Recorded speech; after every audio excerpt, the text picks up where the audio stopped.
Hello dear students, welcome to my channel কেমিস্ট্রিওয়ালা SP. আসন্ন 2025 সালের মাধ্যমিক পরীক্ষার সকল মাধ্যমিক পরীক্ষার্থীদের আমার চ্যানেলের তরফ থেকে শুভেচ্ছা ও শুভকামনা জানাই। আশা করি তোমরা প্রত্যেকে ভীষণ ভালো আছো, সুস্থ আছো। আজ মাধ্যমিক এক্সাম 2025-এর প্রস্তুতি পর্বে এবিটি এর টেস্ট পেপার সলভ হবে। এখানে আজকে যেটা হবে পেজ নাম্বার 32 এর ফিজিক্যাল সায়েন্সের টোটাল কোয়েশ্চেন পেপার সলভ হবে। ক বিভাগ, খ বিভাগ এবং গ বিভাগ। ঘ বিভাগটা আপাতত এই পর্ব থেকে বাদ রাখা হয়েছে, কারণ ভিডিওটা অত্যাধিক বড় হয়ে যাবে। সেই কারণে ক, খ, গ তিনটে বিভাগ মোট সলভ হবে আজকে। ভিডিওটা কোনোভাবেই স্কিপ করবে না, প্রথম থেকে শেষ পর্যন্ত দেখবে। প্রত্যেকটি প্রশ্নের সমাধান করে দিয়েছি আমি এবং প্রত্যেকটি প্রশ্ন তোমাদের বুঝিয়ে দিয়েছি। খুব সুন্দরভাবে তোমরা বুঝতে পারবে। এইভাবে এবিটিএ, ডব্লিউবিএইচএ সমস্ত টেস্ট পেপার, এছাড়াও পর্ষদ থেকেও একটি টেস্ট পেপার বেরোয় এবং প্রিভিয়াস লাস্ট 10 ইয়ার্স মাধ্যমিকের প্রশ্নপত্র সলভ। আমি কথা দিয়েছি এগুলো তোমাদের সলভ করাবো, প্রত্যেকটি করাবো। ওকে, তো চলো আজকে এবিটিএ টেস্ট পেপার সলভ করব। ফিজিক্যাল সায়েন্স ক বিভাগ, খ বিভাগ এবং গ বিভাগ। ওকে, সময় নষ্ট না করে সরাসরি আমরা চলে যাই মূল পর্বে। আজকের যে পেজটি সলভ করছি সেটি বাঁকুড়া ডিস্ট্রিক্টের প্রশ্নপত্র। তো চলো শুরু করি। বিভাগ ক, যেখানে তোমরা জানো এখানে এই বিভাগ থেকে 15টি এমসিকিউ থাকে এবং এখানে কোনো অর থাকে না, অর্থাৎ 15টি এমসিকিউ তোমাদের আনসার করতে হয়। প্রথম প্রশ্ন দেখো 1.1, গ্রিন হাউস এফেক্টের জন্য দায়ী অপশন এ ইনফ্রারেড রশ্মি, অপশন বি অতিবেগুনি রশ্মি, সি গামা রশ্মি, ডি আলফা রশ্মি। সঠিক উত্তর হবে অপশন এ ইনফ্রারেড রশ্মি। ওকে, আমি খুব বেশি ইলাস্ট্রেশনে যাচ্ছি না, কারণ অনেকটা সময় লাগবে আমাদের আজকে। গ্রিন হাউস এফেক্টের জন্য দায়ী ইনফ্রারেড রশ্মি। 1.2, যেগুলো বোঝানোর আমি বুঝিয়ে দেবো। লিটার অ্যাটমসফিয়ারে সার্বজনীন গ্যাস ধ্রুবকের মান হলো option A 8.314, option B 0.0821, option C 8.314 × 10⁻⁷, option D 0.0082। সঠিক উত্তর হবে অবশ্যই অপশন বি 0.0821। লিটার অ্যাটমসফিয়ারে মান 0.082 litre atmosphere mole inverse kelvin inverse. Okay, আর সিজিএস এককে মান 8.314 × 10⁻⁷ erg mole inverse kelvin inverse. আর এসআই এককে 8.314 joule mole inverse kelvin inverse. Okay, এগুলো দেখো প্রশ্ন কোথা থেকে আসতে পারে, তাহলে এইগুলোও কিন্তু আমাদের মনে রাখতে হবে। ওকে, দুটো প্রশ্নের সমাধান করলাম। চলো নেক্সট দেখি। যে প্রশ্নগুলো অ্যাপ্লাইড টাইপের বোঝার প্রশ্ন, সেগুলো কিন্তু ভালো করে বুঝে নেবে। দেখো 1.3 বোঝার প্রশ্ন, কত মোল H2 এর সঙ্গে 2 মোল O2 এর বিক্রিয়ায় 4 মোল স্টিপ উৎপন্ন হয়? এটা বুঝতে গেলে প্রথমে বিক্রিয়া লিখতে হয়। তোমরা জানো আমি বিক্রিয়া লিখছি, কিন্তু বিক্রিয়াটা অবশ্যই সমতাযুক্ত বিক্রিয়া হতে হবে। ব্যালেন্স বিক্রিয়া না হলে জীবনেও অঙ্ক মিলবে না। দেখো হাইড্রোজেনের সঙ্গে অক্সিজেনের বিক্রিয়ায় জল উৎপন্ন হয়, এটা সমতাযুক্ত সমীকরণ, ব্যালেন্স সমীকরণ। এখানে দেখতেই পাচ্ছ কত মোল হাইড্রোজেনের 2 মোল অক্সিজেন। এখন এখানে দেখো অক্সিজেন কত মোল, 1 মোল, তাহলে 1 মোল অক্সিজেনে হাইড্রোজেন লাগে কত, 2 মোল। তাহলে স্বাভাবিকভাবে 2 মোল অক্সিজেন এখানে বলেছে, তাহলে 2 মোল অক্সিজেনের জন্য হাইড্রোজেন কত মোল লাগবে, 4 মোল। তখন জলও দেখো 1 মোল অক্সিজেনের থেকে জল তৈরি হয় 2 মোল, তাহলে 2 মোল অক্সিজেনের থেকে জল তৈরি হবে কত মোল, 4 মোল। তাহলে পরিষ্কার দেখতেই পাচ্ছ যে 2 মোল অক্সিজেন 4 মোল জল উৎপন্ন করছে, তখন হাইড্রোজেন লাগবে কত মোল, 4 মোল। পরিষ্কার, তাহলে উত্তর হবে অপশন বি। ক্লিয়ার? বুঝতে পারলে ব্যাপারটা? বিক্রিয়ার সমীকরণই বলে দিচ্ছে। 1 মোল অক্সিজেনের জন্য 2 মোল হাইড্রোজেন, তাহলে 2 মোল অক্সিজেনের জন্য কত মোল, 4 মোল। চলো পরের প্রশ্ন 1.4, কোন কঠিন পদার্থের ক্ষেত্র প্রসারণ গুণাঙ্ক 2 × 10⁻⁵ ডিগ্রি সেলসিয়াস ইনভার্স হলে ওই পদার্থের দৈর্ঘ্য প্রসারণ গুণাঙ্কের মান হবে A B C D. 4টে option আছে, আমি ওগুলা পড়লাম না। কি উত্তর হবে তোমরা নিজেরাই ভাবো, বলো। তাহলে ক্ষেত্র প্রসারণ গুণাঙ্ক মানে বিটার মান দেওয়া আছে 2 × 10⁻⁵। কি বের করতে হবে, আলফা বের করতে হবে। এবার আমরা কি জানি, আমরা জানি বিটা সমান কি জানি আমরা, 2 আলফা। বিটা সমান আমরা 2 আলফা জানি, তাই তো? তাহলে আলফার মান দেওয়া আছে। তাহলে এবার বলছে দৈর্ঘ্য প্রসারণ গুণাঙ্কের, না বিটা দেওয়া আছে, তাহলে বিটা দেওয়া আছে আলফা, তাহলে আলফা নিশ্চয়ই বিটার অর্ধেক, তাই তো? অত কিছু লেখার দরকার নেই, আলফা সমান বিটা বাই 2, তাহলে বিটা দেওয়া আছে 2 × 10⁻⁵/2, তাহলে উত্তর কত হচ্ছে 10⁻⁵। দেখো এটা হবে না, এটা হবে না, এটা হবে না, হবে অপশন ডি। বোঝা গেল ব্যাপারটা? ক্ষেত্র প্রসারণ গুণাঙ্ক বিটার মান দেওয়া আছে, আলফা বের করতে হবে। আমরা জানি আলফা বিটার হাফ, তাহলে বিটার মান দেওয়া আছে, তাকে 2 দিয়ে ভাগ করলেই হয়ে যাবে। ক্লিয়ার? এটা দরকার ছিল না, দরকার নেই। একই রকমভাবে এখানে যদি গামা দেওয়া থাকতো, আলফা বের করতে বলতো, তাহলে আমি কত দিয়ে ভাগ করতাম, 3 দিয়ে ভাগ করতাম। ঠিক আছে? আবার উল্টোভাবে আলফা দেয়া থাকলে বিটা বের করতে বললে 2 দিয়ে গুণ, আলফা দেয়া থাকলে গামা বের করতে বললে 3 দিয়ে গুণ। ওকে, চলো নেক্সট প্রশ্নে যাই। পরের প্রশ্ন দেখো, সমান্তরাল কাঁচফলকের মধ্যে দিয়ে, কোয়েশ্চেন নাম্বার 1.5, সমান্তরাল কাঁচফলকের মধ্যে দিয়ে আলোকরশ্মির প্রতিসরণ হলে মোট চ্যুতি হয়। Option A 45 degree, option B 0 degree, option C 90 degree, option D 60 degree. তাহলে সমান্তরাল কাঁচফলকের মধ্যে দিয়ে, সমান্তরাল কাঁচফলক দেখতেই পাচ্ছ, সমান্তরাল কাঁচফলকের মধ্যে দিয়ে যদি আলোকরশ্মি প্রবেশ করে, সেই আলোকরশ্মি সোজা পথে বেরিয়ে যায়, প্রতিসরণের সোজা পথে বেরিয়ে যায়। তাহলে সোজা পথে বেরিয়ে গেলে এইভাবে আলোকরশ্মির গতিপথ যদি এইভাবে পরিবর্তন হয়, তাহলে সেই চ্যুতিটা বুঝে নাও, আলোক এইভাবে গিয়ে এখান থেকে বাধা পেয়ে এইদিকে চলে গেল, তাহলে যাওয়ার কথা ছিল কোন দিকে? এই দিকে, বাধা না পেলে, আর গেল এইদিকে, তাহলে এই যে কোণটা উৎপন্ন হয় সেটাকেই চ্যুতি কোণ বলে। তো কিন্তু যেহেতু এখানে সোজা পথে বেরিয়ে গেল, তাহলে যেদিকে যাওয়ার কথা ছিল সেদিকেই গেল, তাহলে অবশ্যই উৎপন্ন কোণ হবে কত ডিগ্রি? 0 ডিগ্রি। মনে রেখো এটা। নেক্সট, বোঝা গেল ব্যাপারটা? উৎপন্ন কোণ হবে 0 ডিগ্রি, যেন এইদিকে আসছে মানে এইদিকে সোজা বেরিয়ে গেল, অর্থাৎ এইদিকে অন্য কোনো দিকে গেল না, সোজা বেরিয়ে গেল, মানে যেদিকে যাওয়ার কথা ছিল সেদিকে গেল, তাহলে এখানে অবশ্যই কোনো কোণের কোনো এখানে ডেভিয়েশন ঘটলো না, 0 ডিগ্রি। নাও কোয়েশ্চেন নাম্বার 1.6, দৃশ্যমান বর্ণালীর যে বর্ণের আলোর তরঙ্গ দৈর্ঘ্য সবচেয়ে কম সেটি হলো, সবচেয়ে কম তরঙ্গ দৈর্ঘ্য কোনটি? উত্তর হবে অবশ্যই অপশন সি বেগুনি। অপশন সি বেগুনি, কারণ আমরা জানি, এটা মনে রেখো, বেনিয়া সহকলার বেগুনির তরঙ্গ দৈর্ঘ্য, বেগুনির তরঙ্গ দৈর্ঘ্য সর্বনিম্ন। ওকে, আর লাল বর্ণের তরঙ্গ দৈর্ঘ্য সর্বোচ্চ, এটা মনে রেখো। ক্লিয়ার? তাহলে এখানে উত্তর হবে অপশন সি বেগুনি। চলো নেক্সট যাই। কোয়েশ্চেন নাম্বার 1.7, পরিবাহিতাঙ্কের একক হলো, option A ohm, option B ohm centimetre, option C mho, option D mho cm inverse. কোনটা উত্তর হবে? কোয়েশ্চেন নাম্বার 1.7 এর উত্তর কোনটা হবে? এখন দেখো, এর উত্তরটা অবশ্যই হবে option D mho cm inverse. কেন হলো একটু দেখে নাও, কারণ পরিবাহিতাঙ্ক এটা বোঝানোর দরকার আছে একটু। পরিবাহিতাঙ্ক সমান সমান 1/রোধাঙ্ক, অর্থাৎ রোধাঙ্কের উল্টো হচ্ছে পরিবাহিতাঙ্ক। এখন রোধাঙ্কের একক কি? রোধাঙ্কের একক হচ্ছে ওহম সেন্টিমিটার। তাহলে ওহম সেন্টিমিটার উপরে গেলে ওহম উল্টে কি হবে? ওহম উল্টে গেলে তোমরা জানো মো হয়, আর এটা সেন্টিমিটার উপরে গেলে সেমি ইনভার্স হয়, তাই না?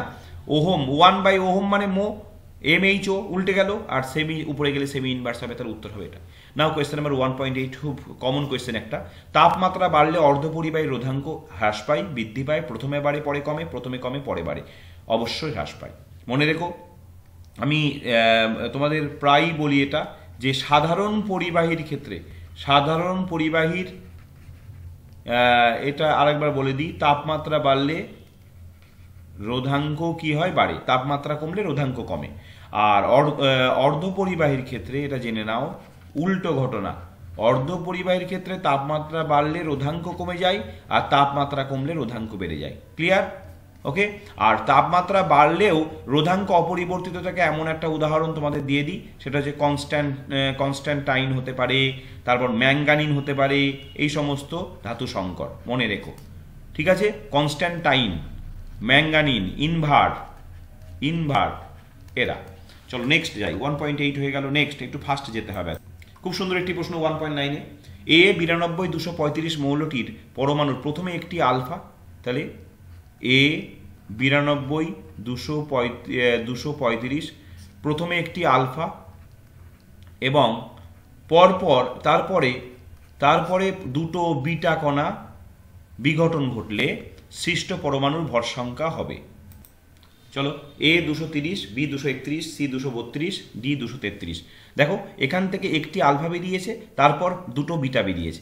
আলফা বেরোনো মানে এখানে যে মৌলটা তৈরি হচ্ছে তার পারমাণবিক সংখ্যা 2 একক কমবে, তার মানে 90, আর ভর সংখ্যা 4 একক কমবে, মানে 200। বলো, 235 থেকে 4 কমেছে মানে 231। এবার একটা বিটা বেরিয়েছে প্রথমে, তাহলে একটা বিটা বেরোলে কি হয়? তোমরা জানো, বিটা বেরোলে ভর সংখ্যা অপরিবর্তিত থাকে 231, আর 90টা কত হবে? 91। আবার একটা বিটা বেরিয়েছে, তাহলে ভর সংখ্যা একই থাকবে, তাহলে 231, আর এটা হবে 292। এটা আমার জানার দরকার নেই। বলছে প্রথমে একটি আলফা আর পরপর দুটি বিটা কণার সৃষ্ট পরমাণু, নতুন যে আলটিমেটলি যে পরমাণুর সৃষ্টি হবে তার ভর সংখ্যা হবে অবশ্যই অপশন বি 231। দেখো বুঝতে পারলে কিনা? 92 235, একটি আলফা বেরিয়েছে, ভর সংখ্যা 4 একক কমবে, তাহলে 231। আর আমি ভর সংখ্যাটাই দেখবো, ওটা দেখবই না কারণ আমার প্রশ্নে নেই। যদি পারমাণবিক সংখ্যা ভর সংখ্যা কত হবে তাহলে এর নিচটা দেখতাম, দেখবই না। তাহলে 235 থেকে 234। এবার পরপর দুটো বিটা বেরিয়েছে, দুটো বেরোক আর 200 খানা বিটা বেরোক। আমরা জানি বিটা কণা বেরোলে ভর সংখ্যার কোনো পরিবর্তন হয় না, ব্যাস এই 231এই থেমে যাবে। ক্লিয়ার? তাহলে উত্তর হবে 231। আর পারমাণবিক সংখ্যা কত হলো আমার এখানে এই প্রশ্নটার ক্ষেত্রে দেখার কোনো প্রয়োজন নেই। চলো নেক্সট। কোনটি সন্ধিগত মৌল নয়? Option A AG, option B MG, option C CU, option D cadmium. তাহলে সিলভার, ম্যাগনেসিয়াম, কপার, ক্যাডমিয়াম, অবশ্যই সিলভার সন্ধিগত মৌল, তাহলে এটা উত্তর হবে না। ম্যাগনেসিয়াম, আচ্ছা কপার সন্ধিগত মৌল, এটা উত্তর হবে না। সিডি সন্ধিগত মৌল, এটা উত্তর হবে না। অবশ্যই উত্তর হবে ম্যাগনেসিয়াম। ম্যাগনেসিয়াম সন্ধিগত মৌল নয়। ম্যাগনেসিয়াম কি? ম্যাগনেসিয়াম হচ্ছে ক্ষারীয় মৃত্তিকা মৌল। ওকে, এরা কোথায় থাকে? এরা গ্রুপ 2-তে থাকে, দ্বিতীয় শ্রেণীতে থাকে, ক্ষারীয় মৃত্তিকা মৌল ম্যাগনেসিয়াম। এবার চলো নেক্সট দেখি, আর 5টা এমসিকিউ রয়েছে। খুব সুন্দর একটি প্রশ্ন দেখো 1.11-এ, ধাতব পরমাণু আয়নে পরিণত হওয়ার সময় অপশন এ ইলেকট্রন ত্যাগ করে ও জারিত হয়, অপশন বি ইলেকট্রন গ্রহণ করে ও বিজারিত হয়, অপশন সি ইলেকট্রন গ্রহণ করে ও জারিত হয়, অপশন ডি ইলেকট্রন ত্যাগ করে ও বিজারিত হয়। প্রথমেই তোমাদের বলি বি ইলেকট্রন গ্রহণ করে, বি আর সি প্রথমে বাদ দিয়ে দাও, প্রথমে বাদ দিয়ে দাও। কেন বাদ দিয়ে দেবে? কারণ ধাতু আমরা জানি সবসময় ধাতুদের ধর্মই হচ্ছে, ধাতুরা কি করে? ইলেকট্রন বর্জন করে কি উৎপন্ন করে? ইলেকট্রন বর্জন করে ক্যাটায়ন উৎপন্ন করে, এটা আমরা জানি। আর অধাতুরা ইলেকট্রন গ্রহণ করে অ্যানায়ন উৎপন্ন করে, সেটা অন্য প্রসঙ্গ। তাহলে ধাতুরা ইলেকট্রন সর্বদা বর্জন করে, তাহলে বি আর সি গ্রহণ করে আছে, তাহলে প্রথমেই বাদ। তাহলে উত্তর থাকতে পারে এ আর ডি এর মধ্যে। এইবার দেখো ইলেকট্রন ত্যাগ করছে, তাহলে ইলেকট্রন ত্যাগ করে অপরকে কি করছে? বিজারিত করছে। তাহলে যারা ইলেকট্রন ত্যাগ করে তারা অপরকে বিজারিত করে, এটা আমরা জানি, আর নিজেরা জারিত হয়, তাই না? ইলেকট্রন ত্যাগ করাকে কি বলে? জারণ বলে। তাহলে এই ইলেকট্রন ত্যাগ করছে মানে অপরকেও গ্রহণ করছে, ইলেকট্রন গ্রহণ করাকে বিজারণ বলে। তাহলে এই ধাতুরা ইলেকট্রন বর্জন করে অপরকে কি করছে? এটা মনে রাখবে সব সময়, ইলেকট্রন বর্জন করে অপরকে বিজারিত করে আর নিজেরা কি হয়? জারিত হয়। তাহলে অবশ্যই উত্তর হবে অপশন এ, কি? ইলেকট্রন ত্যাগ করে ও জারিত হয়। ধাতব পরমাণু আয়নে পরিণত হওয়ার সময় ইলেকট্রন ত্যাগ করে আর নিজে কি হয়? জারিত হয়। তাই তো, অপরকে বিজারিত হচ্ছে তাহলে নিজে জারিত হবে। চলো নেক্সট 1.12, একটি রূপোর গহনায় সোনার প্রলেপ দিতে হলে অ্যানোড রূপে ব্যবহৃত হয়। তাহলে এখানে রূপোর গহনার উপর প্রলেপটা কার দেব? সোনা। আমি তোমাদের শিখিয়েছি, গতদিনও শিখিয়েছি একটা ভিডিওতে, যে সব সময় ক্যাথোডটাকে বাদিকে রাখবে আর অ্যানোডটাকে ডান দিকে রাখবে। আর এও বলি, যে বস্তুর উপর প্রলেপ দিতে হবে সেটাকে বাদিকে রাখতে হয়, আর যে বস্তুর প্রলেপ দিতে হয় সেটাকে ডান দিকে রাখতে হয়। তাহলে রূপোর ওপর সোনার প্রলেপ দেবো, তাহলে এখানে অ্যানোড রূপে অবশ্যই ব্যবহৃত হবে অপশন সি এইউ, সোনা, তাই না? রূপোর উপর আমি সোনার প্রলেপ দেবো, তাহলে ক্যাথোডে রূপোর উপরে এসে এই সোনায় এসে জমা হবে। তাহলে ক্যাথোড সবসময় তোমরা যেন মোটা হয় আর অ্যানোড ক্ষয়ে যায়, অ্যানোডটা কি? অ্যানোডটা সোনা। ক্লিয়ার? মনে রেখো। আর এইগুলো তো তড়িৎ বিশ্লেষণ পথে এগুলো হবেই না। তাহলে বোঝা গেল, বহুবার বলা হয়েছে যে ধাতুর উপর প্রলেপ দেবো সেটাকে ক্যাথোড, আর যে ধাতুর প্রলেপ দেবো সেটা অ্যানোড রূপে ব্যবহার করা হয়। চলো নেক্সট কোয়েশ্চেন দেখি। নাও কোয়েশ্চেন নাম্বার 1.13, আয়রন পাইরাইটসকে অতিরিক্ত বায়ুতে পোড়ালে যে গ্যাস পাওয়া যায় তা হলো option A NH3 ammonia, option B N2 nitrogen, option C H2S hydrogen sulphide, option D SO2 sulphur dioxide. বলো আয়রন পাইরাইটস মানে FeS2, একে বায়ুতে অতিরিক্ত পোড়ালে যে গ্যাসটা উৎপন্ন হয়, বায়ুতে অতিরিক্ত পোড়ালে যে গ্যাসটি উৎপন্ন হয়, তাহলে দেখতেই পাচ্ছ আয়রন পাইরাইটস FeS2 অতিরিক্ত বায়ুতে পোড়ানো হচ্ছে, তার মানে বুঝতেই পারছো দহন হচ্ছে, অক্সিজেনের সঙ্গে বিক্রিয়া করবে। এখানে যে গ্যাস পাওয়া যাবে সেটা অবশ্যই SO2 সালফার ডাইঅক্সাইড। তাহলে উত্তর হবে option D SO2। Now question number 1.1, পিতলের উপাদান option A Cu+Sn, option B Cu+Zn, option C Cu+Ap, option D Cu+Ni। এটা আমরা জানি পিতলের উপাদান হচ্ছে, পিতলে তামা আর দস্তা থাকে, অর্থাৎ অপশন বি Cu_Zn। পিতলের মধ্যে কি থাকে? তামা এবং দস্তা, তামা আর দস্তার মিলনে পিতল উৎপন্ন করা। তবে অনেক সময় প্রশ্ন থাকে পিতলের মুখ্য উপাদান কি, সেই প্রশ্নটা যদি থাকে পিতলের মুখ্য উপাদান, এরকম প্রশ্ন যদি থাকে মনে রেখো পিতলের মুখ্য উপাদান অবশ্যই তামা, কারণ তামা থাকে 70% আর দস্তা থাকে 30%। ওকে, প্রশ্ন অনেকভাবে আসতে পারে, পিতলের মুখ্য উপাদান তামা। চলো এমসিকিউ পার্টের শেষ প্রশ্নটা আমরা দেখি। দেখো সুন্দর একটি প্রশ্ন দিয়ে শেষ হচ্ছে আমাদের এমসিকিউ। এলপিজি সিলিন্ডার গ্যাস থেকে গ্যাস লিক করলে যে তীব্র দুর্গন্ধ পাওয়া যায় তা যে যৌগের কারণে হয় তা হলো option A ethylene dibromide, option B ethyl alcohol, option C vinyl acetate, option D ethyl mercaptan. সঠিক উত্তর হবে অবশ্যই option D ethyl mercaptan. Actually এলপিজির মূল উপাদান কি? এলপিজির মূল উপাদান হচ্ছে বিউটেন, তোমরা প্রত্যেকে জানো। আর এই বিউটেন হচ্ছে গন্ধহীন, এই বিউটেনের কোনো নিজস্ব গন্ধ নেই। এখন ঘটনা হচ্ছে যেহেতু এলপিজি ব্যবহার করায় যদি অসাবধানতাবশত কখনো গ্যাস লিক হয় এবং এটা প্রচণ্ড দাহ্য গ্যাস, যে কারণে হঠাৎ করে আগুন ধরে গেলে দুর্ঘটনা ঘটতে পারে। তাই আমাদের সতর্কতামূলক ব্যবস্থা তো কিছু নেওয়া উচিত, যে বুঝবো আমরা যে গ্যাস লিক করছে। সেই জন্য এটা যেহেতু গন্ধহীন, এটা তো এর মধ্যে কোনো ব্যবস্থা না নিলে তো যে কোনো সময় দুর্ঘটনা ঘটতে পারত। তাই সতর্কতামূলক ব্যবস্থা হিসাবে এই ইথাইল মারক্যাপটান যৌগটা মেশানো থাকে। এইটা তীব্র গন্ধযুক্ত, ফলে যে কারণে যখনই কোথা থেকে এলপিজি গ্যাস লিক করে আমরা সঙ্গে সঙ্গে বুঝে যাই এবং সাবধানতা অবলম্বন করি। ওকে, তাহলে এইভাবে আমাদের গ্রুপ এর 15টা এমসিকিউ আমি তোমাদের সলভ করিয়ে দিলাম। ওকে, এবার আমরা ঢুকবো গ্রুপ বিতে, যেখানে 21টি অবজেক্টিভ প্রশ্ন থাকে। তোমরা জানো এই গ্রুপটিও ভীষণ ইম্পর্টেন্ট। তারপর গ্রুপ সি আমরা সলভ করব। আজকে ভিডিওটা কিন্তু বড় হবে, কেউ কিন্তু ভিডিও স্কিপ করবে না। প্রত্যেকটি টেস্ট পেপারের যতগুলো পেজ আছে সব কিন্তু সলভ করতে হবে। অতএব এখানে কিন্তু A B C D 4টে গ্রুপই solve করতে হবে। চলো দেখি এবার আমরা ঢুকবো গ্রুপ বিতে। চলো গ্রুপ বি শুরু করব আমরা। আমার ভিডিও যদি ভালো লাগে তবে অবশ্যই লাইক কমেন্ট শেয়ার করো অবশ্যই ভিডিওটা, যাতে অনেক স্টুডেন্ট এই ভিডিওটি দেখতে পারে। এটা শেয়ার করো অবশ্যই। আর যে সমস্ত স্টুডেন্টরা এখনও আমার চ্যানেলটি সাবস্ক্রাইব করনি, অবশ্যই আমার চ্যানেলটির জন্য এবং চ্যানেলটিকে সামনে এগিয়ে যেতে সাহায্য করার জন্য এবং আমাকে সমর্থন করার জন্য অবশ্যই চ্যানেলটি এক্ষুনি সাবস্ক্রাইব করে দাও। ওকে, আর একটা ঘোষণা তোমাদের করি, আজকেই রাত্রি 9টা 15-র সময় কিন্তু তোমাদের এবিটিএ টেস্ট পেপার থেকে কিন্তু ভৌতবিজ্ঞানের সমস্ত অঙ্ক নিয়ে একটি লাইভ ক্লাস আছে। অবশ্যই 9টা 15-র সময় তোমরা অবশ্যই জয়েন করো। ওকে, চলো শুরু করি। 2.1 বায়ুমণ্ডলের কোন স্তরে ভ্যান অ্যালেন বিকিরণ হয়? মনে প্রত্যেকটা প্রশ্ন কিন্তু খুব ভালো, আর এবিটিএ টেস্ট পেপারটা কিন্তু বেশ ভালো টেস্ট পেপার। চলো, বায়ুমণ্ডলের কোন স্তরে ভ্যান অ্যালেন বিকিরণ হয়, এটার উত্তর হবে, উত্তরগুলো আমি লিখে দিচ্ছি, যেটা আলোচনা করার আমি আলোচনা করে দেব। এটা হচ্ছে ম্যাগনেটোস্ফিয়ার। উত্তর হবে ম্যাগনেটোস্ফিয়ার। এই উত্তরগুলো খাতায় লিখে রেখো, ম্যাগনেটোস্ফিয়ার, তাই তোমাদের পড়তে সুবিধা হবে। 2.2 কোন ব্যাকটেরিয়া দ্বারা প্রাণী ও উদ্ভিদের বর্জ্য পদার্থের বিয়োজন পদ্ধতির সাহায্যে বায়োগ্যাস উৎপন্ন করা হয়? এই প্রশ্নটা কিন্তু অনেক স্টুডেন্টই ভুল করবে। অনেকেই মিথানোজেন ব্যাকটেরিয়া লিখে দিয়ে চলে আসবে। এটা কিন্তু মিথানোজেন ব্যাকটেরিয়া হবে না, এটার উত্তর হবে অ্যানারোবিক ব্যাকটেরিয়া। এটার উত্তর হবে অ্যানারোবিক ব্যাকটেরিয়া। ওকে, অ্যানারোবিক ব্যাকটেরিয়া কি করে? অ্যানারোবিক ব্যাকটেরিয়া প্রাণী ও উদ্ভিদের বর্জ্য পদার্থের বিয়োজন পদ্ধতির সাহায্যে বায়োগ্যাস উৎপন্ন করে। বায়োগ্যাস প্ল্যান্ট বসানো হয় না, সেই বায়োগ্যাস প্ল্যান্টে এই তোমার প্রাণী ও উদ্ভিদের বর্জ্য পদার্থ রেখে সেখানে এই অ্যানারোবিক ব্যাকটেরিয়া সেখান থেকে কি করে? বায়োগ্যাস উৎপন্ন করে। ওকে, চলো অথবা যাই। তাপন মূল্যের এসআই একক কি? তাপন মূল্যের এসআই একক হচ্ছে তোমার কিলোজুল পার গ্রামও বলা হয়, কিলোজুল পার গ্রামও বলা হয়, আবার কিলোজুল পার কেজিও লেখা যেতে পারে, কিলোজুল পার কেজি।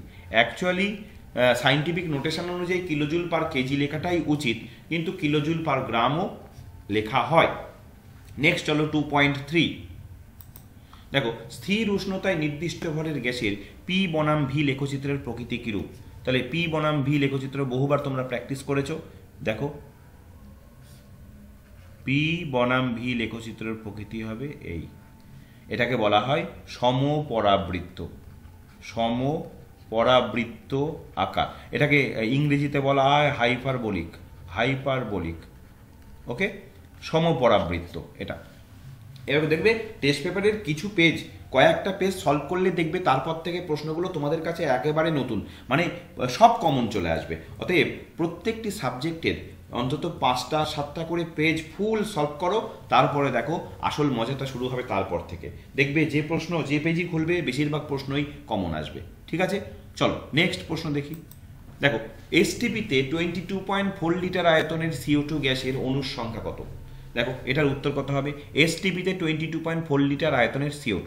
এবার তোমরা দেখো তো এটার উত্তর কী হবে পরে আসছে। আগে দেখো তো এসটিপিতে 22.4 লিটার CO2, তাহলে এসটিপিতে 22.4 লিটার CO2 কখন হয় বলো তো?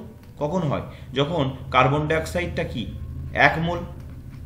1 মোল, শুধু কার্বন ডাইঅক্সাইড না, যে কোনো গ্যাসের 1 মোল, যে কোনো গ্যাসের এসটিপিতে আয়তন কত হয়? 22.4 লিটার। এটা আমরা জানি। দেখো ছোট্ট একটি তথ্য ঘুরিয়ে দিয়েছে। তাহলে এসটিপিতে 22.4 লিটার কার্বন ডাইঅক্সাইড 1 মোল। এবার আমরা আবার জানি 1 মোল যে কোনো গ্যাসের মধ্যে কতগুলো অণু থাকে? অণু থাকে 6.022 ইন্টু 10⁻23। এটাকে কি বলে? এটাকে বলে অ্যাভোগাড্রো সংখ্যা। ঠিক আছে, কত সুন্দর প্রশ্ন। নিজেদের এইখানে এই ছোট্ট একটি তথ্যের মধ্যে কিন্তু সব লুকিয়ে আছে। তাহলে 22.4 লিটার, এটাকে আবার কি বলা হয়? এটাকে বলা হয় মোলার আয়তন, তাই তো? মোলার আয়তন। তাহলে 22.4 লিটার আয়তনের CO2 এখান থেকে কানেক্ট করলাম 1 মোল, আর 1 মোল যে কোনো গ্যাসের মধ্যে আমরা জানি অ্যাভোগাড্রো সংখ্যক অণু থাকে। ব্যাস হয়ে গেল। নাও কোয়েশ্চেন নাম্বার 2.5, কোন তরলের প্রকৃত প্রসারণ গুণাঙ্ক ও আপাত প্রসারণ গুণাঙ্কের মধ্যে কোনটি তার নিজস্ব ধর্ম? অবশ্যই মনে রেখো এটা, এই প্রশ্নটা ঘুরিয়ে ফিরিয়ে আসে। প্রকৃত প্রসারণ গুণাঙ্ক, অবশ্যই প্রকৃত প্রসারণ গুণাঙ্ক তরলের নিজস্ব ধর্ম, আপাত প্রসারণ গুণাঙ্ক নয়। ক্লিয়ার? তরলের প্রকৃত প্রসারণ গুণাঙ্ক তরলের নিজস্ব ধর্ম। নাও কোয়েশ্চেন নাম্বার 2.5 অথবা 2.5 এর অথবা, আমি সবগুলোই সলভ করেছি তোমাদের, কিছু বাদ দিইনি। লোহা আর পিতলের তৈরি দ্বিধাতব পাতকে বরফের মধ্যে রাখলে কোন ধাতুটি ভিতরের দিকে বেঁকে যাবে? এবার এখানে দেখো ব্যাপারটা, আমি এঁকে নিই একটু। দেখো লোহা আর পিতলের তৈরি দ্বিধাতব পাত, তাহলে আমি রিভেট করলাম। তাহলে এটা পিতল, এটা লোহা, তো ধরলাম এটা পিতল আর এইটা ধরলাম লোহা। এবার এটা রিভেট করা আছে। এবার এটা যদি উত্তপ্ত করা যায়, পিতলটা থাকবে বাইরের দিকে, পিতলটা থাকবে বাইরের দিকে আর লোহা থাকবে ভেতরের দিকে। এবার এটাকে যদি ঠান্ডা করা যায়, যেহেতু দেখো বরফের মধ্যে রাখা হয়েছে, তাহলে উল্টো ঘটনা ঘটবে। তাহলে উল্টো ঘটনা ঘটবে কি হবে? পিতলের পাতটি ভেতরের দিকে থাকবে। তখন আবার উল্টো ঘটনা ঘটবে। কেন ঘটবে একটু বলে দিই, কেন ঘটনা ঘটছে বলে দিই। পিতলের দৈর্ঘ্য প্রসারণ গুণাঙ্ক, পিতলের দৈর্ঘ্য প্রসারণ গুণাঙ্ক লোহার থেকে বেশি। পিতলের দৈর্ঘ্য প্রসারণ গুণাঙ্ক লোহার থেকে বেশি, যে কারণে যখন উত্তপ্ত করা হচ্ছে দৈর্ঘ্য প্রসারণ কার বেশি হচ্ছে? পিতলের। তাহলে পিতলের যদি দৈর্ঘ্য প্রসারণ বেশি হয়, যেহেতু রিভেট করা আছে, তাহলে বাইরের দিকটা বেশি প্রসারণ হচ্ছে পিতলের, তাহলে বাইরের দিকটা কার থাকবে? অবশ্যই পিতলের থাকবে। আবার তোমরা যেন রাজস্থানে যেমন গরম হয় তেমন ঠান্ডা হয়, যে যত গরম হয় ঠান্ডা হওয়ার সময় থেকে তত বেশি ঠান্ডা হয়, ঠিক তেমনই এটাকে যদি বরফের মধ্যে রাখা যায়, তখন আবার ভেতরের দিকে থাকবে কে? তখন আবার ভেতরের দিকে থাকবে পিতলের পাতটি। ওকে, যার প্রসারণ যত বেশি হবে তার সংকোচন তত বেশি হবে। ক্লিয়ার? তাহলে প্রশ্নটা বোঝা গেল। নাও নেক্সট কোয়েশ্চেন 2.6, বোঝা গেল তো? আগেরটা বোঝা গেল, যেটা প্রসারণ যত বেশি হবে, গরম করলে বাইরের দিক প্রসারণ বেশি মানে সে বাইরের দিকটাই থাকবে, আর যার প্রসারণ কম সে ভেতরের দিকে থাকবে। একই রকমভাবে যখন ঠান্ডা করা হবে, তখন আবার যার প্রসারণ উত্তপ্ত করার সময় প্রসারণ বেশি হয়েছিল, তার আবার সংকোচন টাইপের বেশি হবে। তাহলে এখন আবার ঠান্ডা করলে ভেতরের দিকে কে থাকবে? এখন ঠান্ডা করলে ভেতরের দিকে থাকবে পিতলের পাত। বোঝা গেল? নাও দেখো 2.6, চোখের দীর্ঘ দৃষ্টিজনিত ত্রুটি দূর করতে কি ধরনের চশমা ব্যবহার করা প্রয়োজন? দীর্ঘ দৃষ্টি মানে হাইপারমেট্রোপিয়া। হাইপারমেট্রোপিয়াতে মনে রেখো যে উত্তল লেন্স, উপযুক্ত ফোকাস দৈর্ঘ্য কথাটা কিন্তু সবসময় উল্লেখ করবে। উপযুক্ত ফোকাস দৈর্ঘ্যযুক্ত উত্তল লেন্সের চশমা, আর স্বল্প দৃষ্টি যেটা মায়োপিয়া, হাইপারমেট্রোপিয়া আর মায়োপিয়া এই প্রসঙ্গে বলে দিই, উপযুক্ত ফোকাস দৈর্ঘ্যের অবতল লেন্সযুক্ত চশমা। মনে থাকবে, দীর্ঘ দৃষ্টিতে উত্তল লেন্স আর স্বল্প দৃষ্টিতে অবতল লেন্স। বোঝা গেল ব্যাপারটা? এই দুটো মনে রেখো। চলো নেক্সট যাই। এবার দেখো বলছে 2.7 কোয়েশ্চেন, ক্ষুদ্র উন্মেষযুক্ত দর্পণে উপাক্ষীয় রশ্মির আপতনের ক্ষেত্রে ফোকাস দূরত্ব ও বক্রতা ব্যাসার্ধের মধ্যে সম্পর্ক কি হবে? এটা প্রত্যেকে জানো তোমরা, এটা প্রত্যেকে তোমরা জানো যে বক্রতা ব্যাসার্ধ যাকে আমরা কি দিয়ে সূচিত করি? আর দিয়ে সূচিত করি, সমান সমান 2 ইন্টু ফোকাস দৈর্ঘ্য যাকে আমরা এফ দিয়ে সূচিত করি। অর্থাৎ আমরা একটা সম্পর্ক জানি, আর সমান সমান 2f। এটা প্রমাণও কিন্তু পরীক্ষায় আসে, আর সমান 2f প্রমাণ করো। ওকে, সেটাও কিন্তু রেডি রেখো। তাহলে যদি কখনো কোয়েশ্চেনে আসে আমি তোমাদের বুঝিয়ে দেবো, আর সমান 2f। নাও কোয়েশ্চেন নাম্বার 2.8, বিওটি এককের সংজ্ঞা লেখো। বিওটি একক কাকে বলে? Board of trade unit. দেখো বিওটি একক হচ্ছে কোনো বৈদ্যুতিক যন্ত্র প্রতি সেকেন্ডে 100 জুল, কোনো বৈদ্যুতিক যন্ত্র এটা তোমরা জানো যে কোনো বৈদ্যুতিক যন্ত্র যদি প্রতি সেকেন্ডে, এটা কিন্তু অঙ্ক আসে তোমাদের, প্রতি সেকেন্ডে 100 জুল নয় 1000 জুল, প্রতি সেকেন্ডে 1000 জুল, অর্থাৎ ভালো করে দেখে নাও, অর্থাৎ 1 কিলোওয়াট হারে 1 ঘন্টা, 1 কিলোওয়াট হারে 1 ঘন্টা সময়ে, খুব সহজ, এটা কিন্তু আসে পরীক্ষায় খুব, যে তড়িৎ শক্তি ব্যয় করে তাকে বলে, কি বলে, 1 কিলোওয়াট আওয়ার বা বলো বা 1 বিওটি। তার মানে বোঝা যাচ্ছে 1 বিওটি মানে তাহলে কত হচ্ছে, 1 বিওটি মানে 1 কিলোওয়াট আওয়ার। আমি তোমাদের যখন অঙ্ক শিখিয়েছি তখন বলেছি না যে বাড়িতে যতগুলো বৈদ্যুতিক যন্ত্রপাতি আছে সবার ওয়াট ঘন্টায় বের করে নাও, ওয়াট ঘন্টায় বের করে নিয়ে লাস্টে একদম 1000 দিয়ে ভাগ করে কিলোওয়াট ঘন্টায় বের করে নাও, কিলোওয়াট ঘন্টা যত বেরোবে সেটাই বিওটি হবে, তারপরে প্রতি ইউনিট বা বিওটিতে যত খরচ সেই টাকা দিয়ে গুণ করে দাও, অঙ্ক বেরিয়ে যাবে, বলেছি তোমাদের আমি। তো কোয়েশ্চেন নাম্বার 2.8 দেখো, অথবা তড়িতাধানের এসআই এককের নাম, তড়িতাধানের এসআই একক হচ্ছে, তড়িতাধানের এসআই একক প্রত্যেকে তোমরা জানো, তড়িতাধানের এসআই একক হচ্ছে কুলম। ওকে, তড়িতাধানের এসআই একক কুলম। এ প্রসঙ্গে তোমাদের বলে দিই তড়িতাধানের সিজিএস একক হলো ইএসইউ। ওকে, সিজিএস একক হচ্ছে ইএসইউ, আর 1 কুলম, এদের মধ্যে সম্পর্ক হচ্ছে 1 কুলম সমান 3 × 10⁹ ইএসইউ। ওকে, প্রসঙ্গক্রমে জানিয়ে রাখলাম। এবার দেখো কোয়েশ্চেন নাম্বার 2.9 কি বলছে, বর্তমানে আন্তর্জাতিক নিয়ম অনুযায়ী আর্থ তারের বর্ণ কি হয়? এটা কিন্তু খুব ইম্পর্টেন্ট, লাইট তার, আর্থ তার, নিউট্রাল তার, এই 3টে তারের রং মনে রেখো, মুখস্থ রেখো। আর্থ তারের বর্ণ কি? সবুজ এবং হলুদ, মনে রেখো।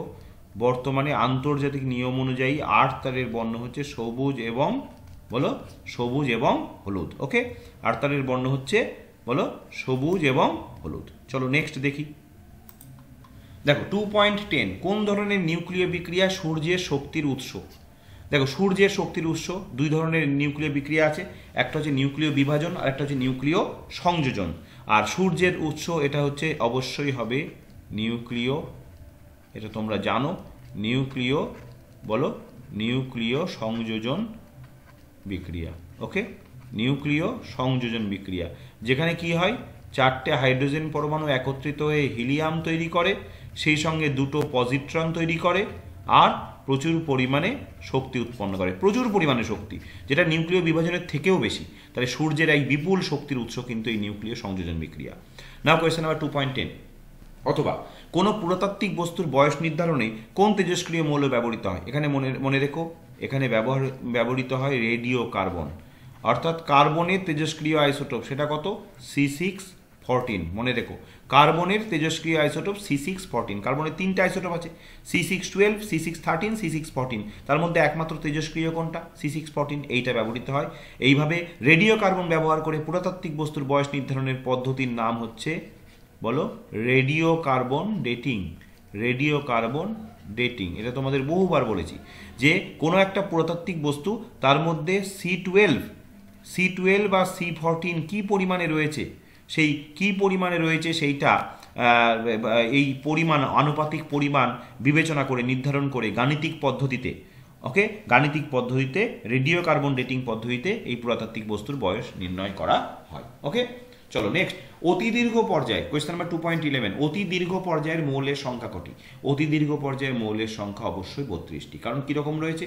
2, 8, 8, 18, 18, 32, তারপরেরটাও প্রায় ভর্তি হয়ে গেছে 32, বা 2-1টা কম থাকতে পারে। তাহলে এটা হচ্ছে প্রথম পর্যায়ে 2টো, দ্বিতীয় পর্যায়ে 8টা, তৃতীয় পর্যায়ে 8টা, চতুর্থ পর্যায়ে 18টা, পঞ্চম পর্যায়ে 18টা, তারপরে 32টা। তাহলে অতি দীর্ঘ পর্যায়ে মৌলের সংখ্যা, তারপরে 32টা নয়, এটা 32টা লেখাটা ঠিক হবে না। তাহলে কি অতি দীর্ঘ পর্যায়ে মৌলের সংখ্যা কত? 32। ক্লিয়ার? চলো 2.12 দেখো, বলছে পরীক্ষাগারে কৃত্রিমভাবে তৈরি একটি মৌলের নাম লেখো। পরীক্ষাগারে কৃত্রিমভাবে তৈরি অনেক মৌল রয়েছে। একটি নাম লিখতে বললে তোমরা যে কোনো নাম লিখতে পারো, যেমন ধরো আমি বেশ কিছু নাম তোমাদের জানিয়ে দিচ্ছি, যেমন আইনস্টাইনিয়াম, আইনস্টাইনের নাম অনুসারে হয়েছে। অনেকগুলো জেনে রাখো, বেশ কয়েকটা। ক্যালিফোর্নিয়াম, এটা আবার স্থানের নাম অনুযায়ী হয়েছে, ক্যালিফোর্নিয়া অনুযায়ী। আর একটা ধরো টেকনিশিয়াম আছে একটা। আরও জেনে নাও কুরিয়াম, মাদাম কুরি, পিয়ের কুরির নাম অনুযায়ী কুরিয়াম। তারপরে দেখো সায়েন্টিস্ট ফার্মির নাম অনুযায়ী ফার্মিয়াম, এতগুলো। তারপরে মেন্ডেলিভিয়াম, তোমরা তো মেন্ডেলিভের নাম শুনেছো, মেন্ডেলিভিয়াম। তাহলে এতগুলো জানিয়ে রাখলাম তোমাদের। চেয়েছে যখন একটাই লিখবে, আমি শুধু জানিয়ে রাখলাম তোমাদের, প্রসঙ্গ এলো জানিয়ে রাখলাম। ওকে, চলো নেক্সট দেখি। জলে দ্রবীভূত হয় 2.13, জলে দ্রবীভূত হয় এমন একটি সমযোজী যৌগের উদাহরণ দাও। দেখো, এটা কিন্তু একটি ব্যতিক্রমী প্রশ্ন। কেন ব্যতিক্রমী প্রশ্ন কেন বললাম? কারণ ব্যতিক্রমী প্রশ্নই পরীক্ষায় বেশি আসে। এটা ব্যতিক্রমী কেন বললাম? কারণ দেখো, সমযোজী যৌগরা সাধারণত কি হয়? সমযোজী যৌগরা সাধারণত অধ্রুবীয় হয়। ওকে, এবার অধ্রুবীয়, লাইক ডিজলভ লাইক কথাটা তোমাদের আমি বলেছি বহুবার, লাইক ডিজলভ লাইক, অর্থাৎ ধ্রুবীয় যৌগ ধ্রুবীয় দ্রাবকে দ্রবীভূত হয়, আর অধ্রুবীয় যৌগ অধ্রুবীয় দ্রাবকে দ্রবীভূত হয়। এখন সমযোজী যৌগ যেহেতু অধ্রুবীয়, তাহলে এরা অধ্রুবীয় দ্রাবকে দ্রবীভূত হবে, যেমন বেনজিন, ইথার ইত্যাদি ইত্যাদি। তাহলে জলে দ্রবীভূত হয় এমন একটি সমযোজী যৌগ, এটা ব্যতিক্রমী। সেটা উদাহরণ মনে রেখো, HCl। জলে দ্রবীভূত এমন একটি সমযোজী যৌগ হচ্ছে হাইড্রোজেন ক্লোরাইড, HCl। ওরা জলের মধ্যে আয়নিত হয়ে কি উৎপন্ন করে? ওরা জলের মধ্যে আয়নিত হয়ে H3O+ এবং Cl-, এই যে আয়ন উৎপন্ন করছে। যে কারণে মনে রাখি, এ প্রসঙ্গে বলে রাখি, এমন একটি সমযোজী যৌগের উদাহরণ দেওয়া যা জলীয় দ্রবণে তড়িৎ পরিবহন করে। তাহলে সেটা কিন্তু উত্তর, সেক্ষেত্রে উত্তর। তাহলে জলীয় দ্রবণে তড়িৎ পরিবহন করে, সেটার উত্তরও কিন্তু HCl। আর কেন তড়িৎ পরিবহন করে নিশ্চয়ই বুঝতে পারছো। কারণ HCl এমন একটি সমযোজী যৌগ যারা জলীয় দ্রবণে আয়ন উৎপন্ন করছে, আর দ্রবণে আয়ন উৎপন্ন করছে যেহেতু, তাহলে তড়িৎ পরিবহনের দায়িত্ব কার থাকে? আয়নের উপর। তাই HCl সমযোজী যৌগ হওয়া সত্ত্বেও জলীয় দ্রবণে তড়িৎ পরিবহন করে। নাও কোয়েশ্চেন নাম্বার 2.14, তড়িৎ বিশ্লেষণের সময় কোন শক্তি রাসায়নিক বিক্রিয়া ঘটানোর জন্য দায়ী? অবশ্যই তড়িৎ শক্তি। কারণ তড়িৎ বিশ্লেষণের সময় তড়িৎ শক্তি প্রয়োগ করা হয়। তড়িৎ শক্তি প্রয়োগ করে কি করা হয়? জলের মধ্যে তড়িৎ বিশ্লেষণ করা হলো, ধরো সেখানে জল বিয়োজিত হয়ে দুটো গ্যাস উৎপন্ন করলো। এই যে তড়িৎ শক্তিটা কি উৎপন্ন করে? রাসায়নিক শক্তিতে পরিণত হয়। ক্লিয়ার? তড়িৎ বিশ্লেষণের সময়। এবার দেখো 2.15, তাহলে তড়িৎ বিশ্লেষণের সময় তড়িৎ শক্তি রাসায়নিক শক্তিতে রূপান্তরিত হয়, এটা আমরা জানি। তাহলে তড়িৎ শক্তি রাসায়নিক বিক্রিয়া ঘটানোর জন্য দায়ী। নাও কোয়েশ্চেন নাম্বার 2.15, জলের তড়িৎ বিশ্লেষণে ক্যাথোডে উৎপন্ন হয় কোন গ্যাস যার মধ্যে জ্বলন্ত পাটকাঠি ধরলে কাঠি নিভে গিয়ে গ্যাসটি নীল শিখায় জ্বলে? তাহলে জলের তড়িৎ বিশ্লেষণ করলে এখানে একটা কনফিউশন তৈরি হবে। দেখো, জলের তড়িৎ বিশ্লেষণ করলে আমরা জানি দুই ধরনের গ্যাস উৎপন্ন হয়, হাইড্রোজেন আর অক্সিজেন। আমার ক্যাথোড অ্যানোড কিচ্ছু মনে রাখার দরকার নেই। একটা জিনিস দেখো, ক্যাথোডে উৎপন্ন হয় কোন গ্যাস, এদের মধ্যে ক্যাথোডে উৎপন্ন হয়েছে এইটা অথবা এটার মধ্যে কোনো একটা গ্যাস যার মধ্যে জ্বলন্ত পাটকাঠি ধরলে কাঠি নিভে গিয়ে গ্যাসটি নীল শিখায় জ্বলে। তার মানে এমন একটি গ্যাস যে অপরকে জ্বলতে সাহায্য করে না, কারণ যদি করতো তাহলে পাটকাঠিটা নিভে যেত না। কিন্তু অপরকে জ্বলতে সাহায্য করে না, কিন্তু নিজে জ্বলে, তাহলে নিশ্চয়ই সেটা তাহলে অক্সিজেন হবে না। কারণ আমরা জানি অক্সিজেন কি করে? অপরকে জ্বলতে সাহায্য করে। আর এই গ্যাসটা অপরকে জ্বলতে সাহায্য করছে না, তাহলে অবশ্যই ক্যাথোডে উৎপন্ন হয় কোন গ্যাস? Hydrogen gas. বোঝা গেল? লজিকটা বোঝা গেল? এইভাবেও আমরা ভাবতে পারি। আর যদি স্টুডেন্টদের অনেকের মনে থাকে ক্যাথোডে আমরা জানি হাইড্রোজেন উৎপন্ন হয়, আর অ্যানোডে, এটা আমাদের মুখস্থ আছে, আর অ্যানোডে অক্সিজেন উৎপন্ন আমরা জানি। ক্যাথোডে বিজারণ ঘটে, অ্যানোডে জারণ ঘটে, যে কারণে অ্যানোডে অক্সিজেন উৎপন্ন হয়, ক্যাথোডে বিজারণ। তাহলে আমার দ্বিতীয় এত তথ্য প্রয়োজন পড়বেই না। ক্লিয়ার? যাদের এই তথ্যটা মনে নেই, ক্যাথোডে হাইড্রোজেন অ্যানোডে অক্সিজেন মনে নেই, তারা দ্বিতীয় এই তথ্যটার সাহায্যেই উত্তরটা করে দিতে পারে। বোঝা গেল? চলো নেক্সট দেখি। এবার দেখো 2.16, তোমরা জানো একটা ম্যাচিং থাকে, বাম স্তম্ভের সঙ্গে ডান স্তম্ভের সামঞ্জস্য বিধান করো। দেখো, বাঁদিকে থার্মিট পদ্ধতি, 1-এ রয়েছে, 2-এ রয়েছে অ্যামালগাম, 3-এ রয়েছে বায়োপলিমার, 4-এ রয়েছে পিভিসি। ডান স্তম্ভে দেখো, ডান দিকে প্রথমে রয়েছে নিউক্লিক অ্যাসিড, বিতে রয়েছে লোহা, সিতে রয়েছে ভিনাইল ক্লোরাইড, ডিতে রয়েছে সোডিয়াম আর Hg। চলো মেলাও, চারটে নাম্বার থাকে কিন্তু, এবং এই চারটে নাম্বার কিন্তু তোমাদের কনফার্ম করতেই হবে। এবং মনে রেখো এই চারটে নাম্বার তোলা খুবই সহজ, কারণ খুব সহজ দেয়। আর আমি তো তোমাদের ম্যাচিং করার সিস্টেম শিখিয়ে দিয়েছি। প্রথমে যেটা তোমার একেবারে তুমি এই চারটের মধ্যে বাদিকে যেটা সব থেকে কনফার্ম তুমি এটা হবেই, সেইগুলো আগে করে নাও। এইভাবে করে নিয়ে দেখা গেলো চারটের মধ্যে তিনটে পেরে যাচ্ছ, একটা পারছো না, সেটা যদি নাও জানো সেটাই হবে উত্তর, স্বাভাবিক পড়ে থাকছে বাদিকে একটা ডান দিকে একটা, সেটাই হবে। তাহলে থার্মিট পদ্ধতি আমি তোমাদের করে দিচ্ছি, দেখো প্রথম থেকেই করে দিচ্ছি। তোমরা কিন্তু এরকম প্রথম থেকেই মেলাতে হবে পরপর, এরকম কোনো ব্যাপার নয়, যেটা আগে জানবে সেটা করে দেবে। থার্মিট পদ্ধতিতে উত্তর হবে, দেখো থার্মিট পদ্ধতির এটা হবে বি, লোহা। কেন বললাম? কারণ থার্মিট পদ্ধতিতে লোহা নিষ্কাশন করা হয়। 2 নম্বর দেখো অ্যামালগাম হবে অবশ্যই অপশন ডি। এটা কি? সোডিয়াম অ্যামালগাম, দেখতেই পাচ্ছ। অ্যামালগাম মানে কি? অ্যামালগামে একটি আবশ্যিক উপাদান থাকে কি? পারদ থাকবেই, তার সঙ্গে অন্য ধাতু থাকে, এখানে সোডিয়াম অ্যামালগাম। 3 নম্বরে দেখো বায়োপলিমার, নিউক্লিক অ্যাসিড, আমরা জানি বায়োপলিমার নিউক্লিক অ্যাসিড। আর 4 নম্বরে পিভিসি, পলিভিনাইল ক্লোরাইড, তার মনোমারকে ভিনাইল ক্লোরাইড, তাহলে এটা হবে সি। বোঝা গেল? তাহলে বিডিএসি থার্মিট পদ্ধতিতে লোহা নিষ্কাশন করা হয়, এটা হলো। অ্যামালগাম, সোডিয়াম অ্যামালগাম, এটা হলো। বায়োপলিমার, নিউক্লিক অ্যাসিড হলো। আর পিভিসির মনোমার ভিনাইল ক্লোরাইড, এটা হলো। পরিষ্কার? চলো নেক্সট 2.17 এর নাইট্রোলিম কি? নাইট্রোলিম হচ্ছে ক্যালসিয়াম সায়ানামাইড, এটাও বহুবার আমরা প্র্যাকটিস করেছি। ক্যালসিয়াম সায়ানামাইড ও কার্বনের ধূসর মিশ্রণ। Okay, calcium cyanamide CaNCN+C, calcium cyanamide ও কার্বনের ধূসর মিশ্রণকে নাইট্রোলিম বলে। কি করে তৈরি করা হয়? ক্যালসিয়াম কার্বাইডের উপর দিয়ে নাইট্রোজেন গ্যাস চালনা করলে উচ্চ তাপমাত্রায় কি তৈরি হয়? এই CaNCN আর C তৈরি হয়। ওকে, এবং এটা কি জমিতে কি হয়? জমিতে সার হিসেবে ব্যবহার করা হয়। প্রসঙ্গক্রমে এই তথ্যগুলো তোমাদের বললাম আমি। ওকে, তোমরা জানো এগুলো, তবু একবার আমাদের রিভিশন হয়ে গেল। চলো নেক্সট দেখি 2.17 এর অথবা একটি আম্লিক গ্যাসের নাম লেখো। আমাদের মাধ্যমিকের সিলেবাসে দেখবে কতগুলো গ্যাস রয়েছে, অ্যামোনিয়া রয়েছে, হাইড্রোজেন সালফাইড রয়েছে, এইসব রয়েছে, তাই তো জানি। তাহলে সেখানে অ্যামোনিয়া আমরা জানি কি? অ্যামোনিয়া বহুবার তোমাদের আলোচনা হয়েছে ক্ষারীয়, আর H2S হচ্ছে আম্লিক, এটা আমরা জানি। কাকে কিভাবে শুষ্ক করা হয় এই নিয়ে আলোচনা হয়েছে। তাহলে এখানে চেয়েছি একটি আম্লিক গ্যাসের নাম লেখো, অবশ্যই তাহলে উত্তর হবে বলো H2S। লিখতে পারো, অন্য কিছুও লিখতে পারো, অনেক আছে, যে কোনো কিছু লিখতে পারো, এমনই নয় তোমাদের সিলেবাসের মধ্যে এই দুটো রয়েছে বলে এর মধ্যে কোনো একটা লিখতে হবে। আম্লিক গ্যাস যা খুশি লিখতে পারো, কোনো ব্যাপার না। চলো 2.18, তোমরা আম্লিক গ্যাস কার্বন ডাইঅক্সাইডও লিখতে পারো, সালফার ডাইঅক্সাইডও লিখতে পারো, NO2 লিখতে পারো, যা খুশি, কোনো প্রবলেম নেই। চলো নেক্সট, শৌচাগারে প্রায়শই কোন গ্যাসের গন্ধ পাওয়া যায়? শৌচাগারে যে গ্যাসের গন্ধ পাওয়া যায় সেটা হচ্ছে অ্যামোনিয়া। হ্যাঁ, তীব্র ঝাঁঝালো গন্ধ যখন সাধারণত যখন আমাদের গৃহস্থালীর যে টয়লেটগুলো সেগুলো পরিষ্কার পরিচ্ছন্ন থাকে বলে সেখানে সাধারণত খুব একটা গন্ধ পাওয়া যায় না, কিন্তু যেগুলো পাবলিক টয়লেট সেগুলোতে বহু মানুষ ব্যবহার করেন, যে কারণে সেটা খুব একটা ভালোভাবে যদি পরিষ্কার পরিচ্ছন্ন না থাকে সেখানে গেলেই দেখবে একটা তীব্র ঝাঁঝালো গন্ধ পাওয়া যায়, সেটা অবশ্যই অ্যামোনিয়ার গন্ধ। ওকে, 2.18 এর অথবা অ্যামোনিয়ার সাথে, দেখো বলছে অ্যামোনিয়ার সাথে কোন গ্যাসের বিক্রিয়ায় একটি কঠিন পদার্থ উৎপন্ন হয়? এটা কিন্তু ভীষণ ইম্পর্টেন্ট একটি কোয়েশ্চেন। অ্যামোনিয়ার সাথে মনে রেখো হাইড্রোজেন ক্লোরাইড গ্যাসের বিক্রিয়ায় অ্যামোনিয়াম ক্লোরাইড উৎপন্ন হয়। এই অ্যামোনিয়াম ক্লোরাইড একটা কঠিন পদার্থ, মনে রেখো। তাহলে এটা কি? এটা গ্যাস আর এটাও গ্যাস, এই জন্য আমি ইম্পর্টেন্ট বললাম। দুটো গ্যাসের বিক্রিয়ায় একটি কঠিন পদার্থ উৎপন্ন হওয়ার উদাহরণ হচ্ছে এটা।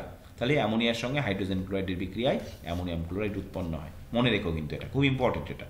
নেক্সট চলো, তাহলে এইভাবে আমি তোমাদের গ্রুপ বি কমপ্লিট করে দিলাম। গ্রুপ বিতে 21টি অবজেক্টিভ থাকে। আমি আবার তোমাদের মনে করিয়ে দিচ্ছি, পরীক্ষার আর বেশি দেরি নেই, তোমাদের টেস্ট পেপারও হাতে পেয়ে গেছো, এখন নিজেদেরকে প্রস্তুত করার পালা।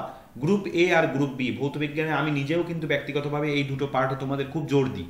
গ্রুপ এ আর গ্রুপ বি এখান থেকে কিন্তু ম্যাক্সিমাম নাম্বার মানে 100% মার্কস তুলে নিতে হবে, ক্লিয়ার? এটা মনে রেখো। আর যে সমস্ত স্টুডেন্টরা ভৌতবিজ্ঞানে একটু পিছিয়ে থাকো তাদের কিন্তু পাস করার মূল মন্ত্র রয়েছে কিন্তু এই গ্রুপ এ আর গ্রুপ বি, কারণ গ্রুপ সি গ্রুপ ডিতে বড় প্রশ্ন থাকে। যারা ভৌতবিজ্ঞানে একটু পিছিয়ে থাকো বা ভৌতবিজ্ঞান সাবজেক্টটা অতটা ভালো বুঝতে পারো না, তারা কিন্তু গ্রুপ সি ডিতে খুব একটা কায়দা করতে পারবে না। তাই গ্রুপ এ আর বিতে কিন্তু তাদের ম্যাক্সিমাম নাম্বার তুলতে হবে, সেই সঙ্গে রয়েছে স্কুলের 10 নম্বরের প্রজেক্টের মার্কস, সেই দিয়ে মোটামুটি একটা ভালো নাম্বার হয়ে যাবে। কিন্তু যারা 100% মার্কস পেতে চাও, 90-90 থিওরিতে বা টোটাল 100-এ 100, তাদের কিন্তু গ্রুপ এ গ্রুপ বির সিলি মিস্টেক একটাও করা যাবে না। অনেক স্টুডেন্ট আছে ছোট ছোট ভুল করে দেয়, জানা জিনিস ভুল করে চলে আসে, সেগুলো কিন্তু করা যাবে না। তো চলো এবার আমরা ঢুকবো গ্রুপ সিতে। চলো দেখি, দেখো বিভাগ গতে ঢুকে গেলাম আমরা। 3.1 প্রথম প্রশ্ন দেখো, স্থিতিশীল উন্নয়ন কি, এর জন্য কি কি পরিকল্পনা প্রয়োজন। খুব ভালো প্রশ্ন, এটা খুব ভালো প্রশ্ন। এর উত্তরটা আমি তোমাদের আগে লিখে নিই, তারপর বোঝাচ্ছি। দেখো আমি তোমাদের সময় বাঁচানোর জন্য একটু লিখে নিলাম। স্থিতিশীল উন্নয়ন কি? স্থিতিশীল উন্নয়ন হলো সেই উন্নয়ন যা বর্তমান প্রজন্মের প্রয়োজন মেটায় এবং ভবিষ্যৎ প্রজন্মের প্রয়োজনকে মাথায় রেখে। ফলে অর্থাৎ ব্যাপারটা এরকম যে তোমার বাড়িতে 5 কেজি চাল আছে, তুমি কি করলে 5 কেজি চাল আজকেই নষ্ট, মানে প্রয়োজন অতিরিক্ত রান্না করে শেষ করে দিলে, কিছু প্রয়োজনের অতিরিক্ত মানে যা প্রয়োজন ছিল তার থেকে বেশি রান্না করে নষ্ট হলো, ফেলে দিলে, অথচ আগামীকাল গিয়ে কিন্তু রান্না করার জন্য চাল পাওয়া গেল না। তাহলে আজকে নষ্ট করলে, অথচ কিন্তু ভবিষ্যতে পরের দিনের কথা ভাবলে না, সেটাকে স্থিতিশীল উন্নয়ন কিন্তু নয়। অর্থাৎ শক্তির ক্ষেত্রেও স্থিতিশীল উন্নয়নের ব্যাপারটা কি? অর্থাৎ আজকের ভবিষ্যৎ বর্তমানে আমরা শক্তি ব্যবহার করলাম, অপচয় বা অপচয় করলাম না, করলাম তাহলে অপচয় করলাম, প্রচুর নষ্ট করলাম। আমি পাখা চালিয়ে দিয়ে ঘর থেকে বেরিয়ে চলে গেলাম, আমার বাড়িতে পাখা ঘুরছে, ঘরে কেউ নেই, তাহলে সেটা কি অপচয়? তো কিন্তু এই শক্তিটাই যদি আমি সংরক্ষণ করতাম, যদি ব্যবহার না করতাম, তাহলে যদি আমি মাথায় রাখতাম যে আমি ভবিষ্যৎ প্রজন্মের কথা মাথায় রাখি, যে যেহেতু পৃথিবী সীমাবদ্ধ, ফলে স্বাভাবিকভাবে পৃথিবীর মধ্যে সঞ্চিত সম্পদও সীমাবদ্ধ, এটা আমরা জানি।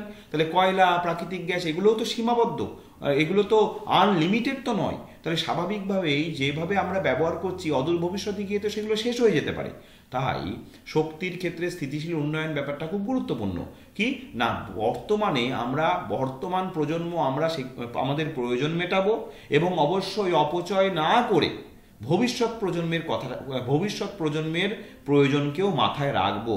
ওকে, তাদের কথাও ভাববো।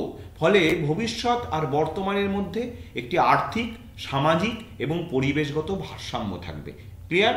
যাতে ভবিষ্যৎ প্রজন্ম এসে শক্তির অভাবে তাদের সমস্যার মধ্যে না পড়ে। তাহলে এইবার দেখো তার সঙ্গে একটা কানেক্টেড কোয়েশ্চেন আছে, এর জন্য কি কি পরিকল্পনা প্রয়োজন। চলো দেখি কি কি পরিকল্পনা নেওয়া যায়। দেখো এই স্থিতিশীল উন্নয়নের ক্ষেত্রে নিম্নলিখিত পরিকল্পনাগুলো নেওয়া যেতে পারে। 1, জনসচেতনতা। এক্ষুনি আমি তোমাদের বলছিলাম যে শক্তির অপচয় যাতে না হয় সেদিকে লক্ষ্য রাখতে হবে, ঠিক আছে, এইটা। 2 নম্বর যেটা, দূষণ নিয়ন্ত্রণ করতে হবে। অর্থাৎ দূষণ নিয়ন্ত্রণ মানে অপ্রয়োজনীয়ভাবে আমি কি করলাম, দেখা যাচ্ছে অনেক সময় ট্রাফিকে দেখা যাচ্ছে অনেক গাড়ি স্টার্ট অফ না করেই দাঁড়িয়ে আছে, তাহলে সেখানে প্রচুর দূষণ হচ্ছে। 3 নম্বর দেখো, জীবাশ্ম জ্বালানির ব্যবহার কমাতে হবে।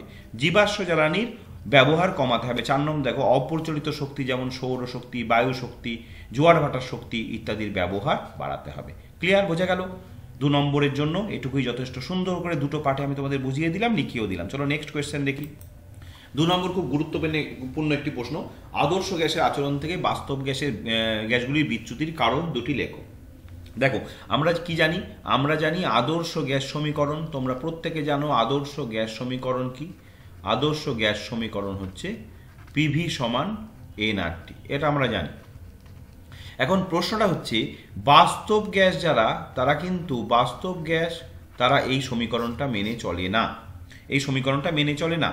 তাহলে বাস্তব গ্যাস কেন মেনে চলে না? এই যে আদর্শ গ্যাসের আচরণ থেকে বাস্তব গ্যাসগুলির বিচ্যুতি, মানে বাস্তব গ্যাসগুলির বিচ্যুতি মানে বাস্তব গ্যাসগুলি আদর্শ গ্যাসের আচরণ মেনে চলছে না। তার কারণ আছে, কারণ দুটো আছে। দুটো কারণ আমি লিখে দিচ্ছি। দেখো, 1 নম্বর কারণ হচ্ছে গ্যাসের গতীয় তথ্য অনুসারে এই দুটো কারণ খুঁজে পাওয়া গেছে, তাই এই কথাটা উল্লেখ করতে হবে। গ্যাসের গতীয় তথ্য অনুসারে কি করা হয়েছে? গ্যাসের গতীয় তথ্য অনুসারে গ্যাসের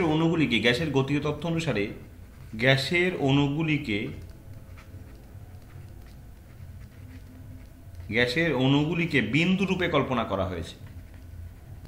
বিন্দু রূপে কল্পনা করা হয়েছে। ভালো করে দেখো, বিন্দু রূপে কল্পনা করা হয়েছে। এখন বিন্দু হলে তার আয়তন কত? 0।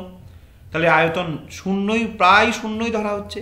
গ্যাসের অণুগুলোকে বিন্দু রূপে কল্পনা করা হচ্ছে, কিন্তু এখানেই আসল সমস্যা। বিন্দুরূপে কল্পনা করা হয়েছে বটে, কিন্তু আমরা জানি বাস্তব গ্যাসের, প্রত্যেকটা বাস্তব গ্যাসের নির্দিষ্ট আয়তন আছে।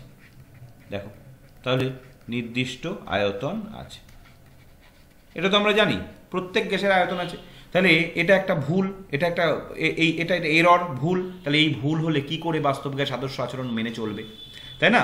গ্যাসের গতীয় তত্ত্ব অনুসারে গ্যাসের অণুগুলোকে বিন্দুরূপে কল্পনা করা হচ্ছে, কিন্তু বাস্তব গ্যাসের নির্দিষ্ট আয়তন আছে। 2 নম্বর যেটা, সেটা হলো আবার এই কথাটা উল্লেখ করতে হবে, গ্যাসের গতীয় তত্ত্ব অনুসারে গ্যাসের অণুগুলির মধ্যে কোনো আকর্ষণ, গ্যাসের অণুগুলির মধ্যে কোনো আকর্ষণ বল নেই বলা হচ্ছে, কোনো আকর্ষণ বল নেই। অর্থাৎ গ্যাসের অণুগুলো পরস্পরকে আকর্ষণ করে না। কিন্তু আকর্ষণ যদি না থাকতো তাহলে গ্যাসকে কি তরলে পরিণত করা যেতই না। গ্যাসের অণুগুলো যদি এই পরস্পর দূরে দূরেই থাকতো, তারা নিজেদেরকে যদি আকর্ষণ না করতো, তাহলে গ্যাসের অণুগুলো আকর্ষণ না থাকলে এরা একত্রিত হতে পারতো না। একত্রিত হলে তবেই তো তরলে পরিণত হয়। তাহলে গ্যাসের গতীয় তত্ত্ব অনুসারে গ্যাসের অণুগুলোর মধ্যে কোনো আকর্ষণ বল নেই, কিন্তু বাস্তবে আকর্ষণ আছে বলেই গ্যাসকে কি করা হয়, গ্যাসকে তরল করা যায়। তাহলে এই তথ্যটাও ভুল। তাহলে এই দুটো ভুল তত্ত্বের উপর ভিত্তি করে আদর্শ গ্যাস সমীকরণ প্রতিষ্ঠিত।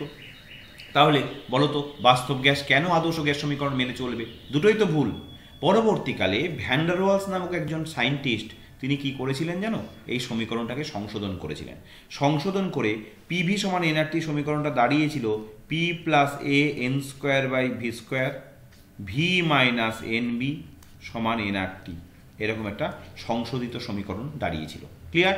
এই সমীকরণটা বাস্তব গ্যাসের সমীকরণ। বোঝা গেল ব্যাপারটা?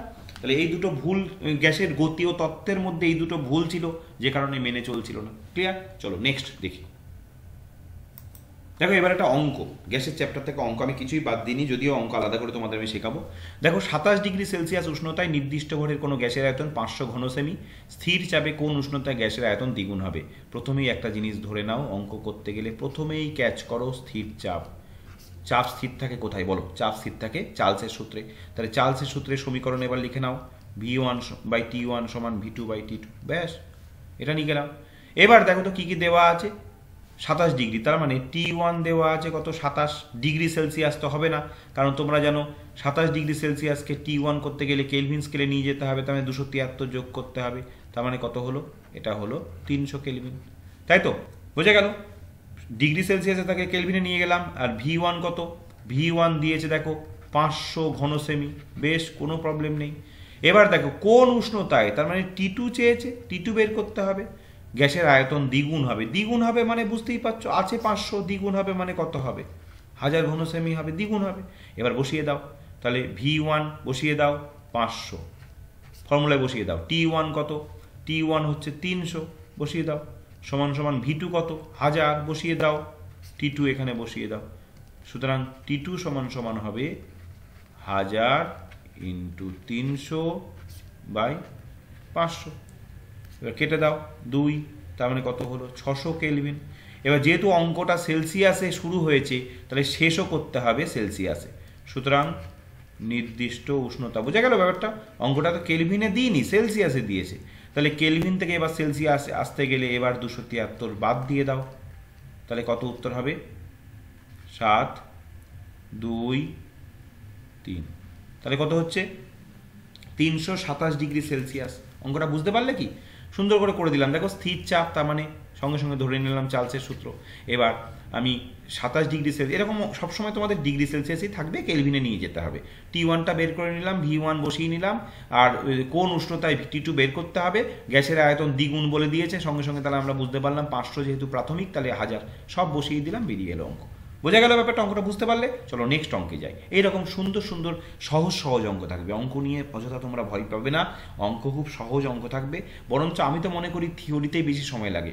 দেখো একটা থিওরি বোঝাতে কত সময় লাগছে, অঙ্কটা করতে গিয়ে কত সময় লাগলো, তাড়াতাড়ি হয়ে গেল। তাহলে অঙ্কতেই তাড়াতাড়ি সুন্দরভাবে নাম্বারটা তোলা যায়, তবে একটু ঠান্ডা মাথা রাখতে হয়। চলো নেক্সট দেখি। দেখো কোয়েশ্চেন 3.3, একটি উত্তল লেন্সের সাহায্যে কিভাবে অসৎ, সমশীর্ষ ও বস্তু অপেক্ষা বড় প্রতিবিম্ব গঠিত হয় তা চিত্রসহ দেখাও। প্রশ্নটা এইভাবে এসছে, অনেকের বুঝতে অসুবিধা হতে পারে, কিন্তু প্রশ্নটা যখনই এইভাবে আসবে, একটি উত্তল লেন্সকে বিবর্ধক কাঁচ রূপে ব্যবহার করা হয় কিভাবে চিত্রসহ ব্যাখ্যা দাও, তখন অনেক স্টুডেন্টের কাছে ব্যাপারটা সহজ হয়ে যাবে। তাই প্রশ্ন কিন্তু নানান রকম হতে পারে, উত্তর কিন্তু একই উত্তর। তাহলে একটি উত্তল লেন্সের সাহায্যে কিভাবে অসৎ, সমশীর্ষ ও বস্তু অপেক্ষা বড় প্রতিবিম্ব গঠিত চিত্রসহ দেখাবো। চলো চিত্রটা আগে এঁকে নিই, তারপর আমি বোঝাচ্ছি, তোমরা নোট সুন্দর করে লিখে নিও, আমি বুঝিয়ে দিই আগে। দেখো হাতে আঁকছি, একটু হ্যাঁকা ব্যাকা হতে পারে।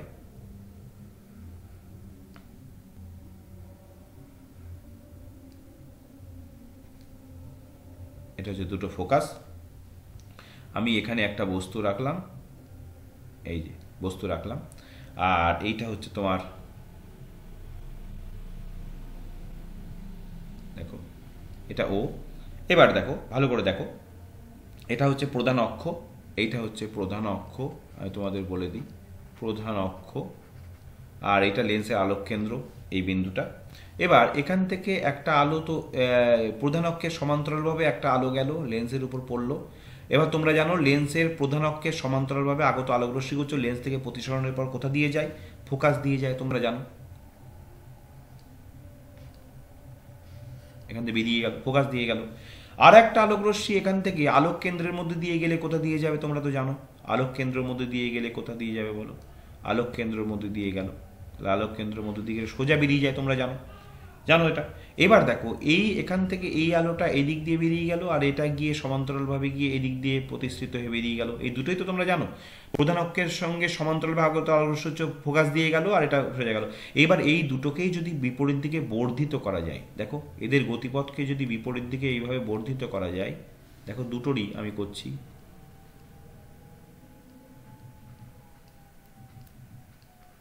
মোটামুটি আঁকাটা হলেই হলো।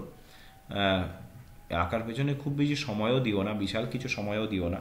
তাহলে এরকম একটা, তাহলে এইটা যদি পি কিউ হয়, পি কিউ বস্তু হয়, তাহলে এটা P1 Q1 একটা প্রতিবিম্ব পাওয়া গেল। এবার ভালো করে একটু খেয়াল করো তো, এখান থেকে ধরো আমি দেখছি কোথা থেকে, এখান থেকে দেখছি, আমি এখান থেকে দেখছি, ঠিক আছে।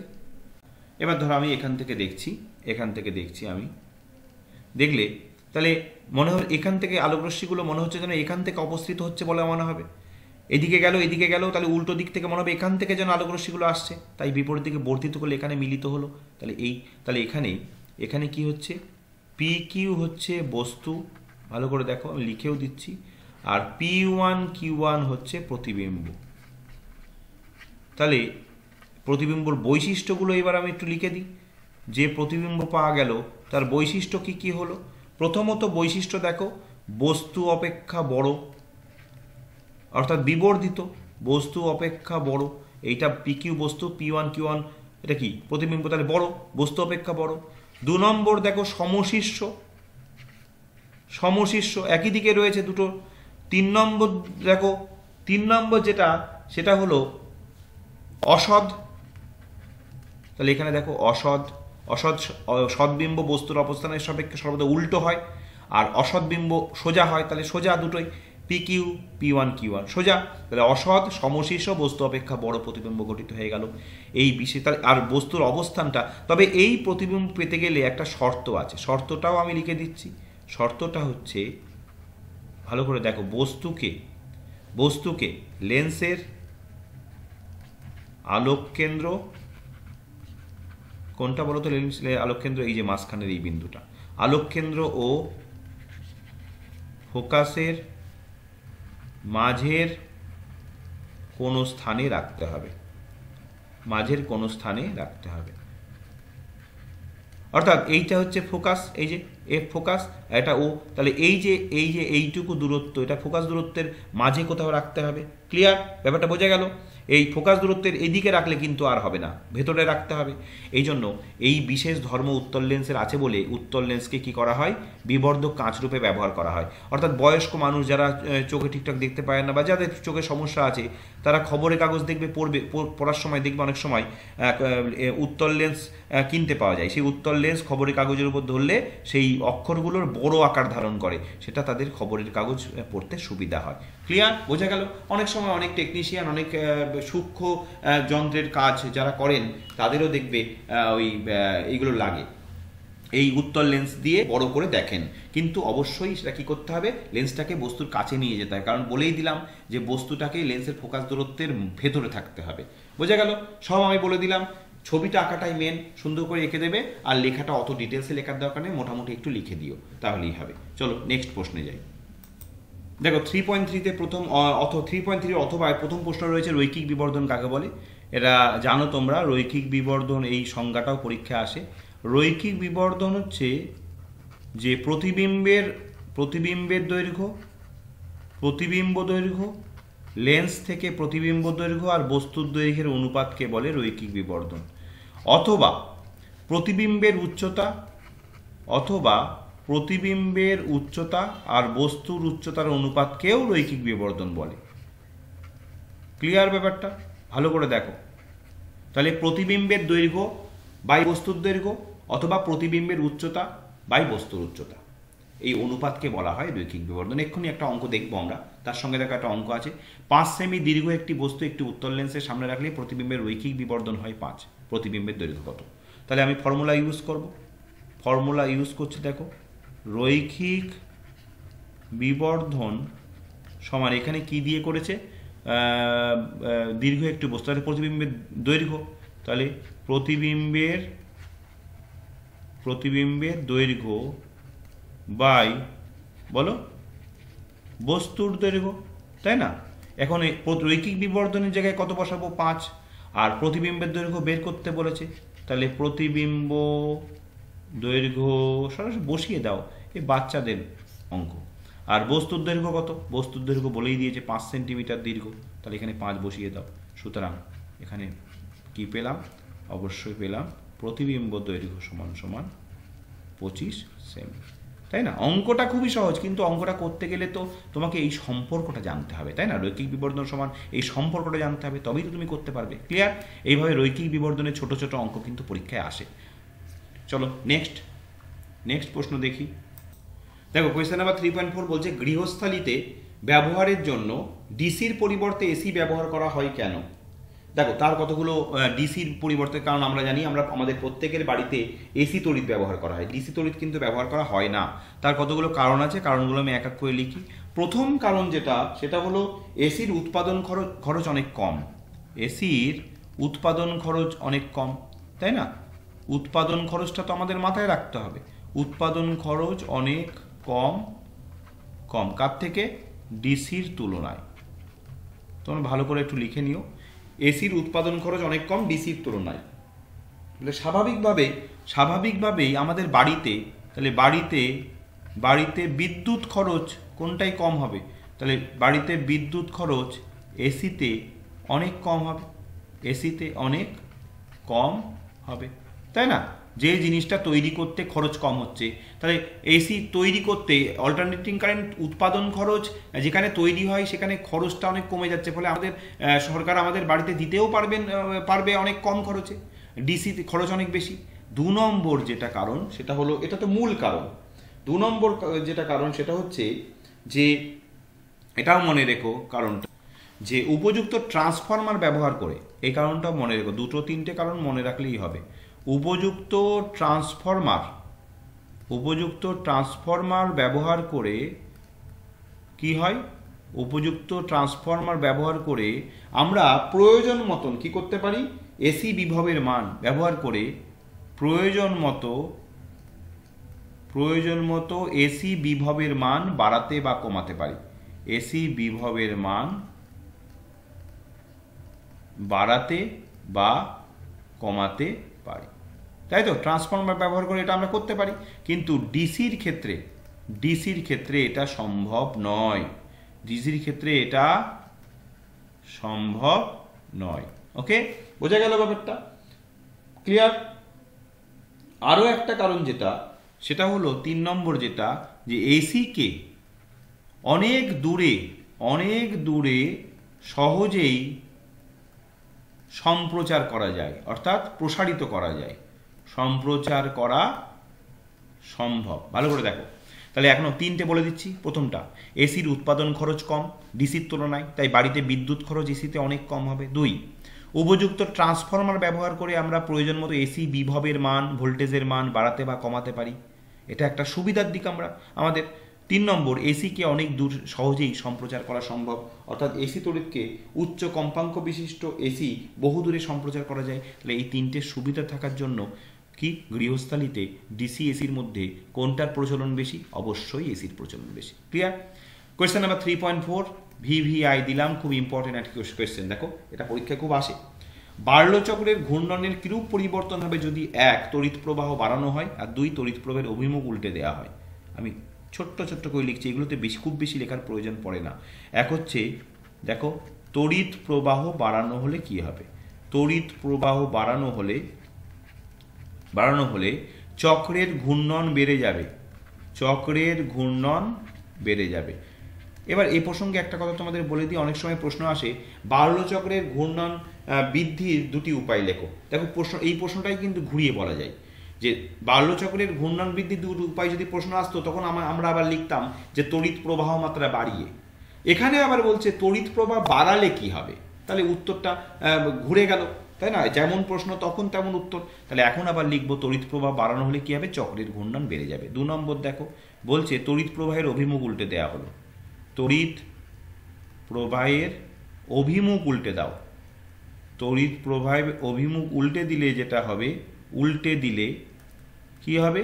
চক্রের ঘূর্ণন উল্টে যাবে, চক্রের ঘূর্ণন উল্টে যাবে, সোজা হিসাব। অর্থাৎ চক্রের ঘূর্ণন যদি ঘড়ির কাঁটার দিকে হতো এতক্ষণ, তাহলে এবার যদি তড়িৎ প্রবাহের অভিমুখ উল্টে দাও, তাহলে এবার হবে ঘড়ির কাঁটার বিপরীতে, ঘড়ির কাঁটার বিপরীতে হবে। ক্লিয়ার?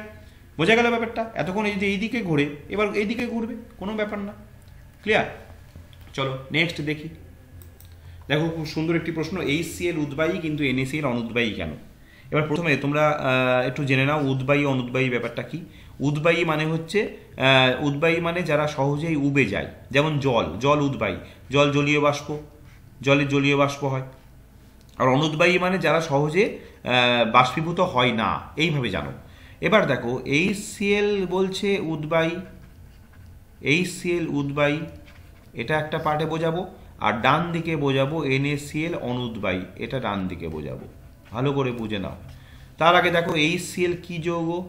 HCl সমযোজী যৌগ। আর NaCl কি যৌগ? NaCl তড়িৎযোজী বা আয়নীয় যৌগ। ক্লিয়ার? এবার NaCl এ কি হয়? Na প্লাস আর Cl মাইনাস এই আয়ন রূপে থাকে, কারণ তোমরা জানো আয়নীয় যৌগ। এই আয়নগুলোর মধ্যে কি করে?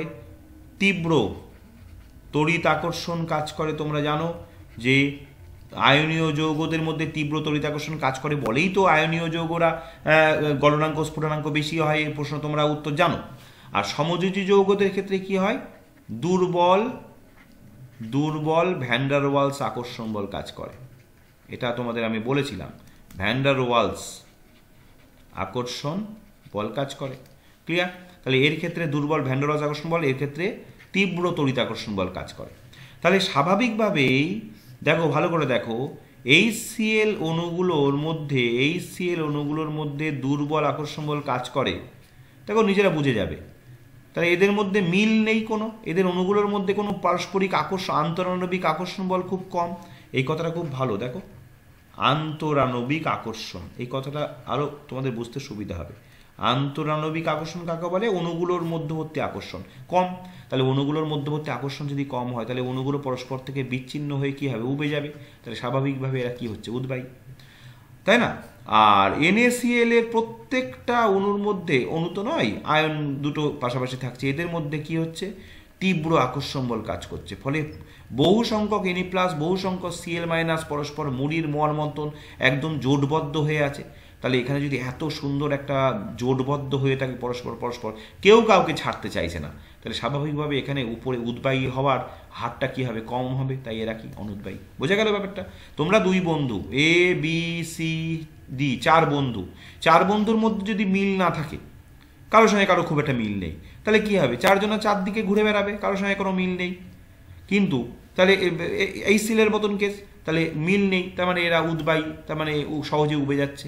কিন্তু NaCl এর মধ্যে দেখো প্রচণ্ড মিল, 4 বন্ধু ABCDর মধ্যে প্রচণ্ড মিল, সব সময় এক জায়গায় থাকে, সব সময় যেখানেই যায় এক জায়গায় যায়, একসঙ্গে যায়। তাহলে স্বাভাবিকভাবে এদের কারোর পরস্পর থেকে দূরে ছিটকে যাওয়ার সম্ভাবনা খুবই কম। দেখো ক্লিয়ার করে দিলাম একদম। তাহলে মনে রেখো শুধু এই দুটোর ক্ষেত্রে না, মনে রেখো যে কোনো তড়িৎযোজী যৌগরা সাধারণত অনুদ্বায়ী হয়, আর যে কোনো সমযোজী যৌগরা সাধারণত উদ্বায়ী হয়। ক্লিয়ার? চলো নেক্সট প্রশ্নে চলো। 3.6-এ খুব গুরুত্বপূর্ণ একটি জিনিস তোমরা শিখে নাও এবার। C2H4 এবং HF লুইস ডট গঠন দেখাও, প্রশ্ন এসছে, এটা কিন্তু শিখে নাও, খুব গুরুত্বপূর্ণ। C2H4 দেখো শিখে নাও, এটা শেখাটা খুব দরকার, অনেকের এই জিনিসটা নিয়ে সমস্যা আছে। C2H4 এদিকে দেখাবো আর HF আমি এদিকে দেখাবো। চলো দেখি C2H4। আমি তোমাদের বলেছিলাম যে লুইস ডট স্ট্রাকচার আঁকতে গেলে প্রথমে সংশ্লিষ্ট যে পরমাণুগুলো রয়েছে তাদের সর্ববিষ্ট কক্ষের ইলেকট্রন জানতে হয়। এখানে কার্বনের সর্বশেষ ইলেকট্রন কি কটা? কার্বনের অ্যাকচুয়ালি থাকে কটা? 6টা, তার মানে সর্বশেষ ইলেকট্রন কটা? 4টে। আর হাইড্রোজেনের সর্বশেষ ইলেকট্রন কটা? হাইড্রোজেনের আছেই তো একটি, তাহলে একটিই হবে।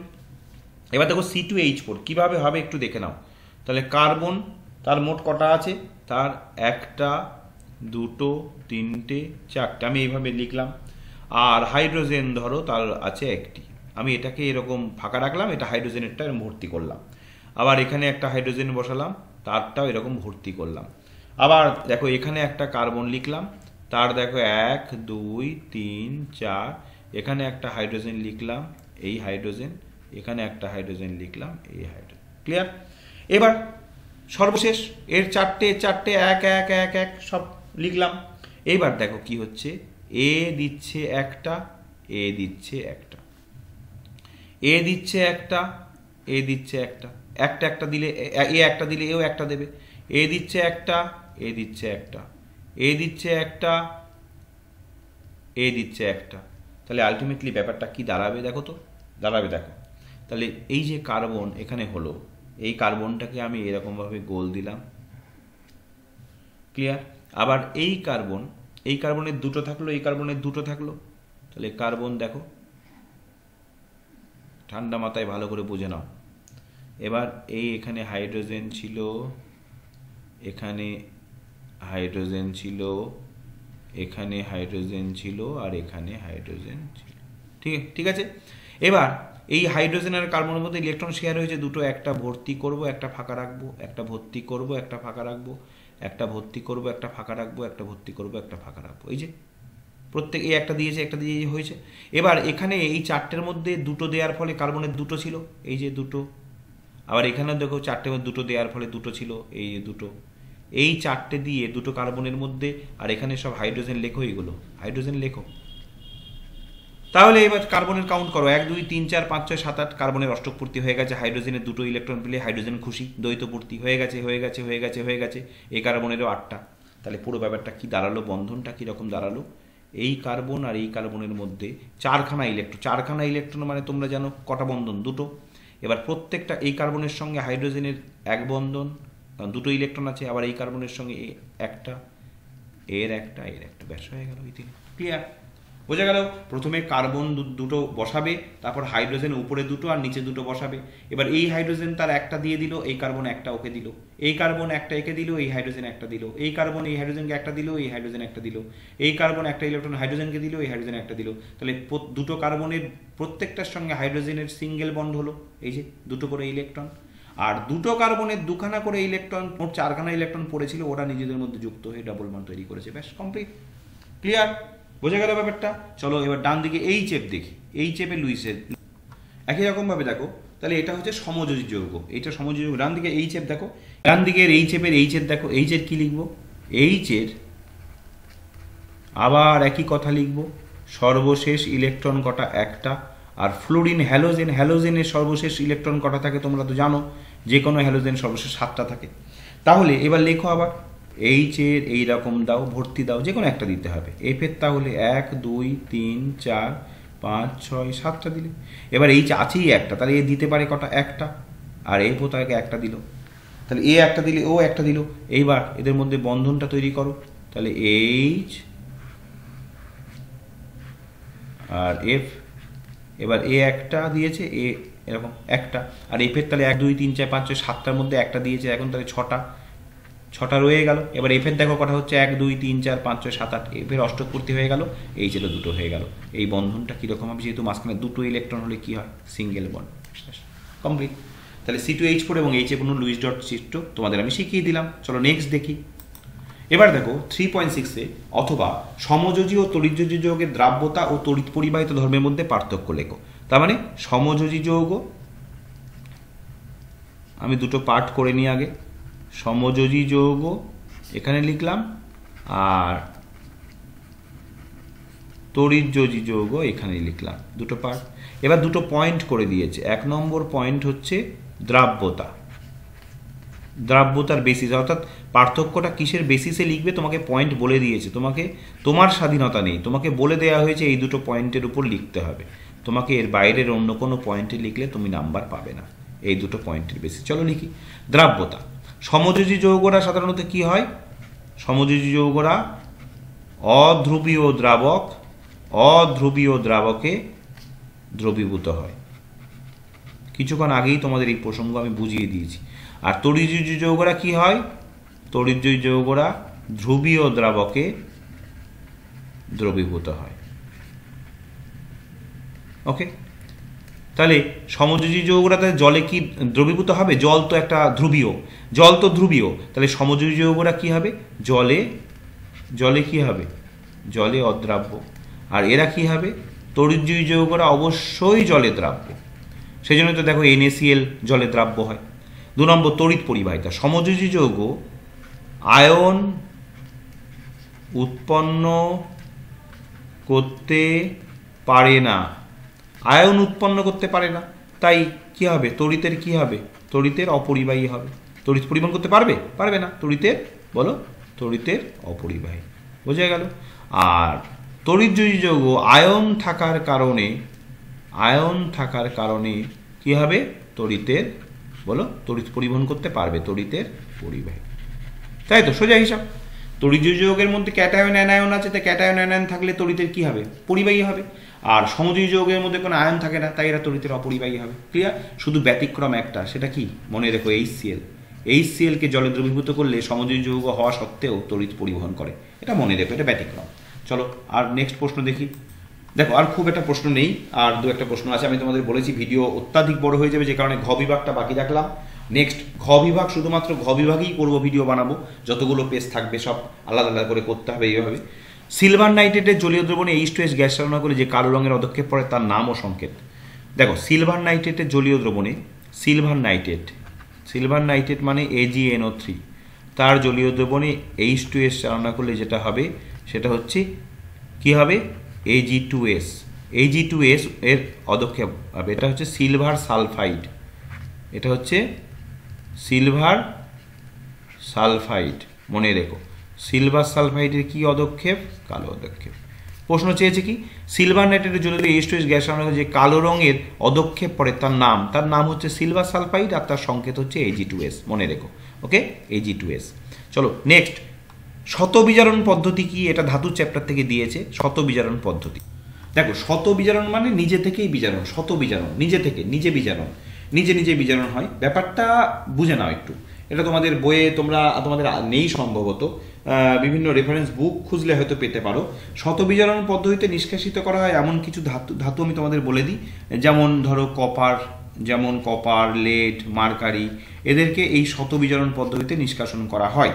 সাধারণত বলতে গেলে যারা মৃদু ইলেকট্রোপজিটিভ, মানে মৃদু ধাতবধর্মী, যে সমস্ত ধাতুর ধাতবধর্মিতা কম, যেমন কপার, লেড, মার্কারি, তোমরা তো জানো এদের ধাতবধর্মিতা কম, এই সমস্ত ধাতুকে নিষ্কাশন করতে এই শতবিজারণ পদ্ধতি প্রয়োগ করা হয়। বিষয়টা কি, বিষয়টা হচ্ছে কপার, লেড, Ag, এদের ভালো করে বোঝো, এদের যে সালফাইড আকরিক, অর্থাৎ copper sulphide, lead sulphide, mercuric sulphide, এদের যে সালফাইড আকরিক, সেই সালফাইড আকরিককে ভালো করে বুঝে নাও, ছোট্ট করে বুঝিয়ে দিচ্ছি, তোমরা নোট আকারে লিখে নিও। এদের সালফাইড আকরিককে বায়ুর উপস্থিতিতে কি করা হয়, বায়ুর উপস্থিতিতে যদি তাপ প্রয়োগ করা হয়, বায়ুর উপস্থিতিতে তাপ প্রয়োগ করলে কি হবে, প্রথমে কিছু পরিমাণ, তাহলে বায়ুর উপস্থিতিতে তাপ প্রয়োগ করছে তাহলে অক্সিডেশন হবে, তাহলে কিছু পরিমাণ কি হবে, অক্সাইড উৎপন্ন হবে। সালফাইড থেকে কি উৎপন্ন হবে, তাহলে সালফাইড থেকে এই সমস্ত ধাতুর অক্সাইড উৎপন্ন হবে, তাই না? সালফাইড থেকে অক্সাইড উৎপন্ন হবে। যেমন ধরো একটা উদাহরণ দিয়ে দিচ্ছি, Cu2S, একে কি করা হলো, এটা ব্যালেন্স করেই দিচ্ছি, তাহলে এটা তৈরি করলো 2Cu2O প্লাস 3SO2, যাই হোক, তাহলে এই যে কপার অক্সাইড তৈরি করলো Cu2O, এই Cu2ওই পরবর্তীকালে আর কি করবে, পরবর্তীকালে বাকি যে সালফাইড আকরিকটা থেকে গেল তাদেরকে বিজারণ করে দেবে। অর্থাৎ বাইরে থেকে কোনো রকম বিজারক পদার্থ যোগ করার প্রয়োজন নেই, বাইরে থেকে বিজারক লাগবে না, নিজেরাই বিজারণ ক্রিয়া সম্পন্ন করে। ব্যাপারটা বোঝো, এদের সালফাইড আকরিককে বায়ুর উপস্থিতিতে তাপ দেওয়া হলো, কিছুটা যে অক্সাইড উৎপন্ন হলো সেই অক্সাইডগুলোই বিজারকের ভূমিকা পালন করবে, ঠিক আছে? এই ধাতুর অক্সাইডগুলোই বিজারিত হচ্ছে। এই পদ্ধতিকে অটো সেলফ রিডাকশন বা শত বিজারণ বলা হয়। এগুলো থেকে বাইরে থেকে কোনো বিজারকের প্রয়োজন হচ্ছে না বলেই পদ্ধতির নাম শত বিজারণ। অটো বা সেলফ রিডাকশন। সুন্দর করে আমি বুঝিয়ে দিলাম, আমার কথা শুনে তোমরা একটা ছোট্ট করে নোট বানিয়ে নিও। ওকে, চলো নেক্সট দেখি আর কি আছে। চলো, বলছে 3.8 অথবাই সোডিয়াম, ক্যালসিয়াম, ম্যাগনেসিয়াম প্রভৃতি ধাতুগুলিকে কার্বন বিজারণ পদ্ধতিতে নিষ্কাশন করা যায় না কেন? দেখো, এ প্রসঙ্গে তোমাদের একটা কথা আমি বলে দিই। তোমাদের বইয়ে দেখবে এরকম একটা ধাতুর সক্রিয়তা শ্রেণী বলে একটা জিনিস আছে, ধাতুর সক্রিয়তা শ্রেণী। সেখানে মাঝামাঝি জায়গায় রয়েছে হাইড্রোজেন এবং উপরে রয়েছে যে সমস্ত ধাতু তারা সাধারণত সক্রিয়, আর নিচে যারা থাকে তারা সাধারণত নিষ্ক্রিয় প্রকৃতির হয়, ঠিক আছে? অর্থাৎ যে যত উপরে থাকে তার ইলেকট্রোপজিটিভিটি বা ধাতব ধর্মিতা তত বেশি। অর্থাৎ যে ধাতু যত উপরে থাকে তার পজিটিভিটি বেশি, পজিটিভ ক্যারেক্টার বেশি, অর্থাৎ ধাতব ধর্ম তার তত বেশি। যেমন একদম উপরে থাকে কে, পটাশিয়াম, সেই জন্য পটাশিয়াম সহজেই জল বা অন্য কিছুর সঙ্গে বিস্ফোরণ সহ বিক্রিয়া করে, অর্থাৎ অত্যন্ত ধাতবধর্মী পটাশিয়াম। আর একদম নিচের দিকে থাকে সোনা, সিলভার, এই সমস্ত এজি, এইউ, এই সমস্ত থাকে নিচের দিকে। এদের এই জন্য প্রকৃতিতে সোনাকে মুক্ত অবস্থায় পাওয়া যায়, তাই না? ও কারোর সঙ্গে রাসায়নিক বিক্রিয়া করে না, অত্যন্ত নিষ্ক্রিয় প্রকৃতির, তোমরা জানো। যাই হোক, তাহলে এখন প্রশ্নটা হচ্ছে এই সোডিয়াম, ক্যালসিয়াম, ম্যাগনেসিয়াম ইত্যাদি ধাতুগুলো কোথায় রয়েছে? উপরের দিকে রয়েছে। এবার উপরের দিকে রয়েছে মানে এরা সক্রিয়। তাহলে ভালো করে বুঝে নাও, সোডিয়াম, ক্যালসিয়াম, ম্যাগনেসিয়াম এরা উপরের দিকে রয়েছে মানে এরা হচ্ছে, বলো, এদের ধাতব ধর্মী, এর ধাতব ধর্ম কি বেশি, ধাতব ধর্ম বেশি, অর্থাৎ এরা হাইলি কি পজিটিভ। এবার স্বাভাবিকভাবেই তোমরা জানো অক্সিজেন কি নেগেটিভ, হাইলি নেগেটিভ। অক্সিজেন বলো হাইলি নেগেটিভ। স্বাভাবিকভাবে এই ধাতুগুলো যদি হাইলি পজিটিভ হয়, এদের সঙ্গে অক্সিজেনের বিক্রিয়ায় যে যৌগ উৎপন্ন হবে সেই যৌগগুলোর মধ্যে আকর্ষণ কি হবে? তীব্র আকর্ষণ হবে। এরা highly positive, oxygen highly negative, তাহলে হাইলি পজিটিভ হাইলি নেগেটিভের মধ্যে আকর্ষণ কি হবে? স্ট্রং হবে। স্বাভাবিকভাবেই যখন এই সঙ্গে তুমি কার্বন বিজারণ মানে কি ব্যবহার করবে? কার্বন ব্যবহার করবে। কার্বন বিজারণে কি করা হয়? কার্বন ব্যবহার করা হয়। কার্বন কোনো ধাতুর অক্সাইড থেকে অক্সিজেনকে বের করে নেয়, দিয়ে ওই ধাতুটাকে মুক্ত করে দেয়। এটাই তো সিস্টেম, এটাই তো মেন ব্যাপার। কিন্তু এই সক্রিয় ধাতুগুলোর সঙ্গে অক্সিজেনের বন্ধন এত শক্তিশালী যে কার্বন ওই যৌগের অক্সাইড থেকে অক্সিজেনকে বের করে আনতে পারে না। তাই এই সমস্ত ধাতুগুলিকে কার্বন বিজারণ পদ্ধতিতে নিষ্কাশন করা যায় না। ক্লিয়ার? এই সমস্ত ধাতুগুলোর জন্য বিশেষ পদ্ধতি অবলম্বন করতে হয়, সেটার নাম কি? সেটার নাম হচ্ছে তড়িৎ বিজারণ পদ্ধতি। তোমরা জানো তড়িৎ বিজারণ পদ্ধতি এইগুলোর ক্ষেত্রে ব্যবহার করতে হয়। ক্লিয়ার? বোঝা গেল? তাহলে যে সমস্ত ধাতুগুলি তুলনামূলকভাবে দুর্বল প্রকৃতির তাদের কার্বন বিয়োজন পদ্ধতিতে নিষ্কাশিত করা যায়, কিন্তু যে সমস্ত ধাতু অত্যন্ত সক্রিয় তাদের সঙ্গে অক্সিজেনের স্ট্রং বন্ড হয়, যে কারণে কার্বনের যেহেতু কার্বন নিচে আছে, ভালো করে বুঝে নাও, কার্বন যেহেতু নিচে আছে তাহলে কার্বনের ক্ষমতা কি এই ধাতুগুলোর থেকে কম, তাই অক্সিজেনের সঙ্গে কার্বনের বন্ডিং অতটা স্ট্রং হবে না, তাই কার্বনের ক্ষমতা নেই সেই স্ট্রং ধাতু থেকে অক্সিজেনকে বের করে আনা। বুঝতে পারলে? চলো নেক্সট লাস্ট কোয়েশ্চেন সম্ভবত, কার্যকরী গ্রুপ গঠিত সমবয়ব দুটি যৌগের নাম লেখো। এই যে লিখছি, একটা হচ্ছে তোমার CH3CH2OH, আর একটা দেখো CH3OCH3, এটা হচ্ছে তোমার, এটা কি ইথাইল অ্যালকোহল, এটা ইথাইল অ্যালকোহল, আর এটা বলো ডাই মিথাইল ইথা। এরা হচ্ছে কার্যকরীমূলক গঠিত সমবায়বতা। কেন বলো তো?